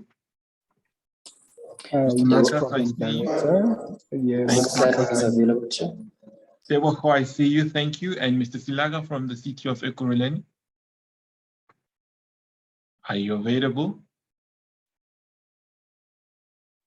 We will give you 5, 4. Yes, I am available. Thank you, thank you.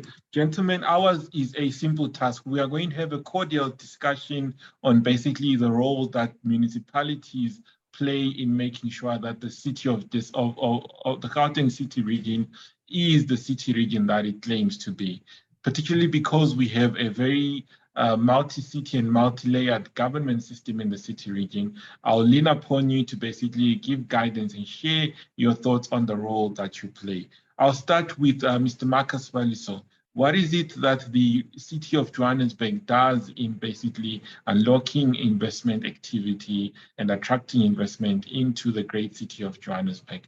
Thank you, Mr. Marcus. Thank you very much, Program Director. Good morning or good afternoon. I'm not sure,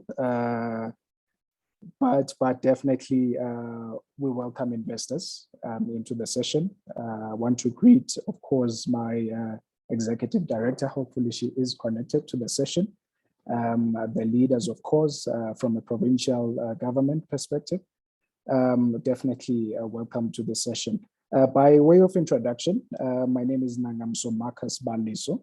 I am the director responsible for trade and investment within the city of Johannesburg. It's a good question that you're asking. I mean, in terms of roles of municipalities, when you're looking at the investment value chain, we are quite an important player. All your approvals happen on the ground. If you want your site development plans, if you want your building plans, those happen on the ground. Johannesburg is strategically located. We are in between, we are called the Central Corridor. We have our sister municipalities, the Northeast, the South, and also the Western Corridor. We are the economic hub. So we are basically the engine of the economy of Gauteng, contributing over just above 15% to the provincial, actually 15% to the national GDP. So we are definitely strategically located, and our value as a municipality is quite very important. From our side, to unlock investors. Investors are quite key. We rely on them for new technology, innovation, job creation. We rely on them to basically get us as municipalities to be on par with the new trends when it comes to unlocking investments. What we have done as the city of Johannesburg, we have certain committees or forums within the city that are aimed at unlocking investor challenges. We regularly interact with private sector, not doing it alone, so that we ensure we respond adequately and efficiently to their requirements. We understand, I mean, in terms of the challenges that investors are facing, we were tested actually in the COVID period. I think it was around 2020 towards the end of 2021. We had to relook at some of our policies in responding to investor issues. And as municipalities, you will know we are a sphere of government that is very heavily regulated. So we have to ensure that we communicate with investors, we share the information so that they can then make the informed decision of setting up within a specific area. We as Johannesburg have a prioritization committee that looks at key catalytic investments that can be prioritized for development within the city to ensure that investors continue focusing on investment instead of focusing on bureaucratic processes, which is what they want, especially now when we are looking at projects that have been delayed, projects that have been cancelled. Our role as municipalities become more important because we have to look at now investment retention. Investment retention is very important for municipalities because it also means we have to retain our revenue because these investors are paying revenue to the city. So we collect a lot from them. So we have to make sure that they are taken care of. Let me stop there, Program Director, to just give the other colleagues an opportunity. Thank you so much, Marcus. Indeed, a world-class African city. But moving to the southern corridor, we have Mr. Tebogo Motlanyeng, who represents the Sedibeng municipality. Heavily industrialized steel area of the Gauteng city region, home of the largest brewery manufacturing in the Gauteng in the continent, as well as home to various agro-processing and manufacturing initiatives. Mr. Motlanyeng Tebogo, please come through, sir, and share with us the work that the Sedibeng municipality does in enabling investments. Thank you, sir. Thank you so much, Chairperson. I don't know if I'm audible or not. Please advise. You're very audible, sir. Right, thank you so much. As you've introduced me, Chairperson, my name is Tebogo Motlanyeng, and I'm employed by the Sedibeng District Municipality, and I'm currently acting as Executive Director, responsible for the city strategic planning development. Chairperson, to try and attract investment in our area, we've partnered with the Gauteng province, and last year around October, we successfully hosted the investment conference that was subsequently followed by an SMME conference. And in both these events, Chairperson, we tried to indicate and showcase what we have in terms of comparative advantages and competitive advantages to potential investors. And what I can safely say, Chairperson, is that from those events, we managed to get a commitment of plus minus 40 billion towards investment in the region. And we are currently in negotiations with one of the investors to enter into an MOU with the Gauteng province and Silvan District Municipality so that some of the projects can start. What I can safely say and what excites me at this present moment is that most of the projects that we have, infrastructure projects, we want to break ground this year. And there's a commitment that by between March and June, 2 of our key projects, we should be breaking ground. And special reference to the Val River City project, that is a mixed use project that seeks to create a new city, a smart city, a green city in the region, whereby it's going to also open up the Val River to the communities. Currently, the Val River is privately owned, if I may put it that way. But through this initiative, Chairperson, we are going to be able to open it up to allow for water leisure activities, for public transportation, and for all other water-related uses. I don't want to dwell much on that. We also in the process through the national department trying to get a Val River Spatial Development Framework that is going to actually unlock development on both sides of the Val River. So, Chairperson, we've also in my cluster, and we've appointed someone that is responsible for maintaining and ensuring the continuous relationship with our potential investors and current investors, because we also want to retain investors that are currently in the region, such as your ArcelorMittal, your Score Metals, and so forth. So that is what we're currently doing, Chairperson. We are treating this issue of investment as one of our key performance areas. Yeah, so thank you so much. Thank you so much for those. Thank you so much for those remarks, Mr. Mutlunyeng, and the exciting work that you've done, particularly the role that you've played in driving the inclusion of SMMEs into the various value chains that the Sedibeng region is driving in terms of investment. At the heart of the work that you do is inclusive industrialization, therefore maximizing the potential impact of every rand and dollar that is invested here. Mr. Silika from the city of Ekurhuleni, if there's one sector over the past 100 years that has proven value in creating a middle class, it is the manufacturing sector. Now, your province, your entity is basically responsible for the city of Ekurhuleni, which is the manufacturing heartland of this beautiful continent of Africa. Could you please share with the exciting audience in Dubai some of the great work that your province does in making sure that that is an investment-friendly, manufacturing-dense area? 3 minutes, sir. Thank you so much, Chair. And as a way of introduction, I'm Mr. Siriga. I'm Kangwereni. I'm the divisional head responsible for investment facilitation within the city of Ekurhuleni. The city is currently in the forefront in implementing what we call the Aerotropolis Master Plan. This plan is actually aimed at enhancing our manufacturing capabilities, but using the OR Tambo Airport as the anchor in supporting our manufacturing capabilities. We have an investment pipeline of over about 300 billion, which is coming directly from the implementation of the Aerotropolis Master Plan. And this investment pipeline is located around the different strategic urban development zones, which are currently implemented. And the city has invested quite heavily, significantly in terms of bulk infrastructure in order to unlock this investment around the city. We have got about 11 of those that are investor ready, but obviously a different level of implementation but the majority of which are currently under implementation. And we are calling on investors who are interested in really coming and enhance our manufacturing sector to come to the city of Ekurhuleni. We are ready to assist them. In terms of the institutional arrangement in trying to drive and assist investment, and obviously the speed resolution of all this investment in the city has established what we call in different investment committees.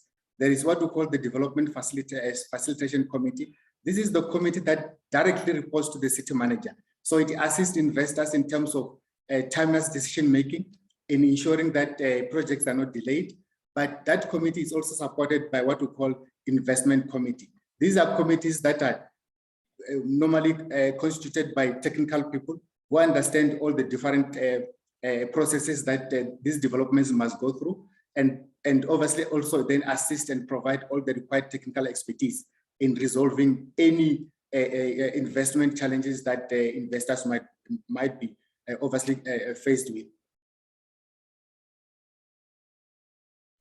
Thank you so much, Mr. Sileka. Your discipline in time is testimony to the amount of progress that your city has been able to achieve, as time is a very key component of development. In light of the favor that you've gained on the program director, in 30 seconds, what would you say are the 3 most exciting investments happening right now in your city? And after you, I'd like the other 2 contestants to jump in and also share with us the 3 most exciting investments happening in their cities. Firstly, Mr. Siliga. Thank you, Chair. I think there's a massive investment around the IT. That's also very exciting. We're looking at over 6 billion rand worth of investment on information and technology. I won't mention obviously the name of the investor. That investment is currently under implementation, and it's obviously through the city's effort to ensure that this investment lands and it's currently being implemented. But secondly, we've seen significant amount of investment that are happening around the R21 corridor, which links the airport towards the north or with the boundary with the city of Tshwane, around logistics, transportation, retail, as well as related uses, the mixed-use developments that are currently happening. And we're very much excited because it brings to the city a lot of jobs to the city of Ekurhuleni. Indeed, we are excited too. Mr. Tebogo Motlemeng, top 3 exciting investments in your area?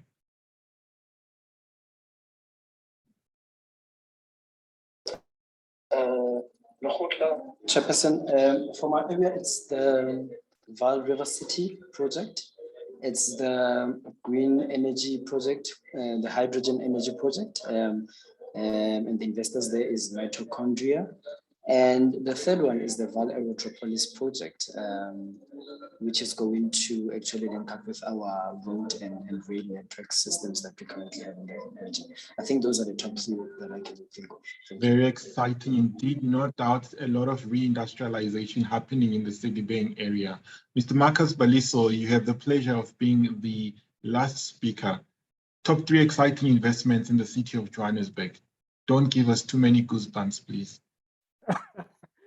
All right, thank you so much, Program Director. For the city of Johannesburg, we actually have quite a large number of projects, but for this session, we had wanted to highlight 2 projects, 2 very key projects, the Joburg market expansion. I'm touching on that one because my colleague Jacques had mentioned the agri-hub sector. The agro-processing sector is a key sector. On our side, we are looking at expanding the market, the Joburg market, which is the largest in the continent. 39% of the fruits that you consume, even if you consumed them this morning, chances are they come from that market.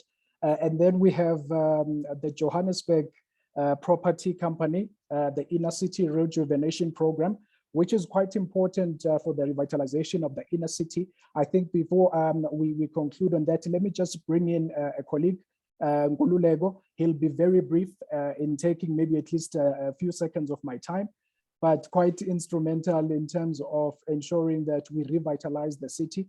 Nkululeko, you can jump in. Okay. Thank you, Program Speaker. Thank you, Marcus. Thank you for this opportunity. I'll just be brief. I'm Nkululeko Mlangeni from the Inner City Rejuvenation Program. The Inner City Rejuvenation Program is focusing on bad buildings around the Joburg area. We've identified building. Currently, the city has released properties, 137 properties, out to the market. So the whole purpose is for a where can stay approach, where somebody who's earning 3.5 can afford, because there's a social benefits where we say 20% to development must be 900. They must pay 900 per month. So somebody who works here, who says they can afford to stay in the city. So the rejuvenation is an exciting project for the inner city and stuff. But now we have some challenges when it comes to funding, because the only funders that are willing to come in and fund it seems to be SHRA. SHRA is funding most of our developments that were awarded, because there's a social aspect to this development where we're asking a 20% to be just allocated for 100. We also identified around 500 properties, bad buildings in the inner city, where we need to acquire those properties. It's a lengthy process where we need partnership with private sector. We need to acquire where we're looking at a block by block approach. A block approach is where we don't just fix one property. We're looking at the whole block. Once we fix that, we advertise the public sector, because most of them have been hijacked. We try, with assistance from chiefs, we try to locate those owners. Some, if they're interested, the city will acquire those properties where we fix one block. Once we fix one block, we know that it's been developed and all of that. Thank you so much. Thank you so much, Nkululeko, for that exciting gentrification investment opportunity in the city of Joburg. As you've heard, investors, at least a pipeline of over 300 buildings that will soon be available in the city of Joburg for investment. But most importantly, in closing this panel, you've heard from 3 investment city managers on the various opportunities that institutionally they play in unlocking investment. But over and above that, as an audience, as an investors, you've heard of the various exciting investments that are happening in these various spaces. Indeed, the provincial government is open for business. Gauteng is open for business. I've reiterated several times throughout our discussion that we don't view this as a noun or as a hashtag. We view this as a doing word, as an action statement. And throughout today, we've had the opportunity and the privilege of basically showing you how that is an expression of action and the work that we do. In closing, I would like to highlight the following. Key to our discussion today was the idea of bringing investment into our city region, given at the back of a heavy foreign direct investment. You might ask yourself, why does foreign direct investment matter so much to us? Foreign direct investment is a conduit for us to basically get the necessary technology transfer, labor impact increment, as well as the necessary sector development growth that is essential in positioning us as a global city region that is not only at the forefront of driving inclusive industrialization in Africa, but in the rest of the world. Additionally, we use this platform and this toolkit of foreign direct investment, direct domestic investment, as well as the enabling environment that we create to provide a socio-economic yield and socio-economic mobility to our citizens. We pride ourselves in being a center of a rising black middle class. From the 14 million people that are employed in South Africa, you'll find them gainfully employed, 5 million of them in the Gauteng city region, participating in the various investment opportunities that we have discussed today. Investors, we look forward to your investment. As I've previously reiterated, we are more than ready, more than capable, more than policy-minded, and more than craftful to assist you in having a successful investment journey in the Gauteng city region. Please join the several pool of investors that have joined the Gauteng city region over the past 5 years in partaking this part of this transformative growth. Thank you very much, and thank you for the opportunity to listen to us and speak to us. To my participants today, thank you for taking your time to walk our investors through the journey of the exciting work that you do on a day-to-day basis to make sure that we are indeed open for business. Gauteng is the city of gold. It starts here. Investors, welcome to Gauteng. Thank you very much.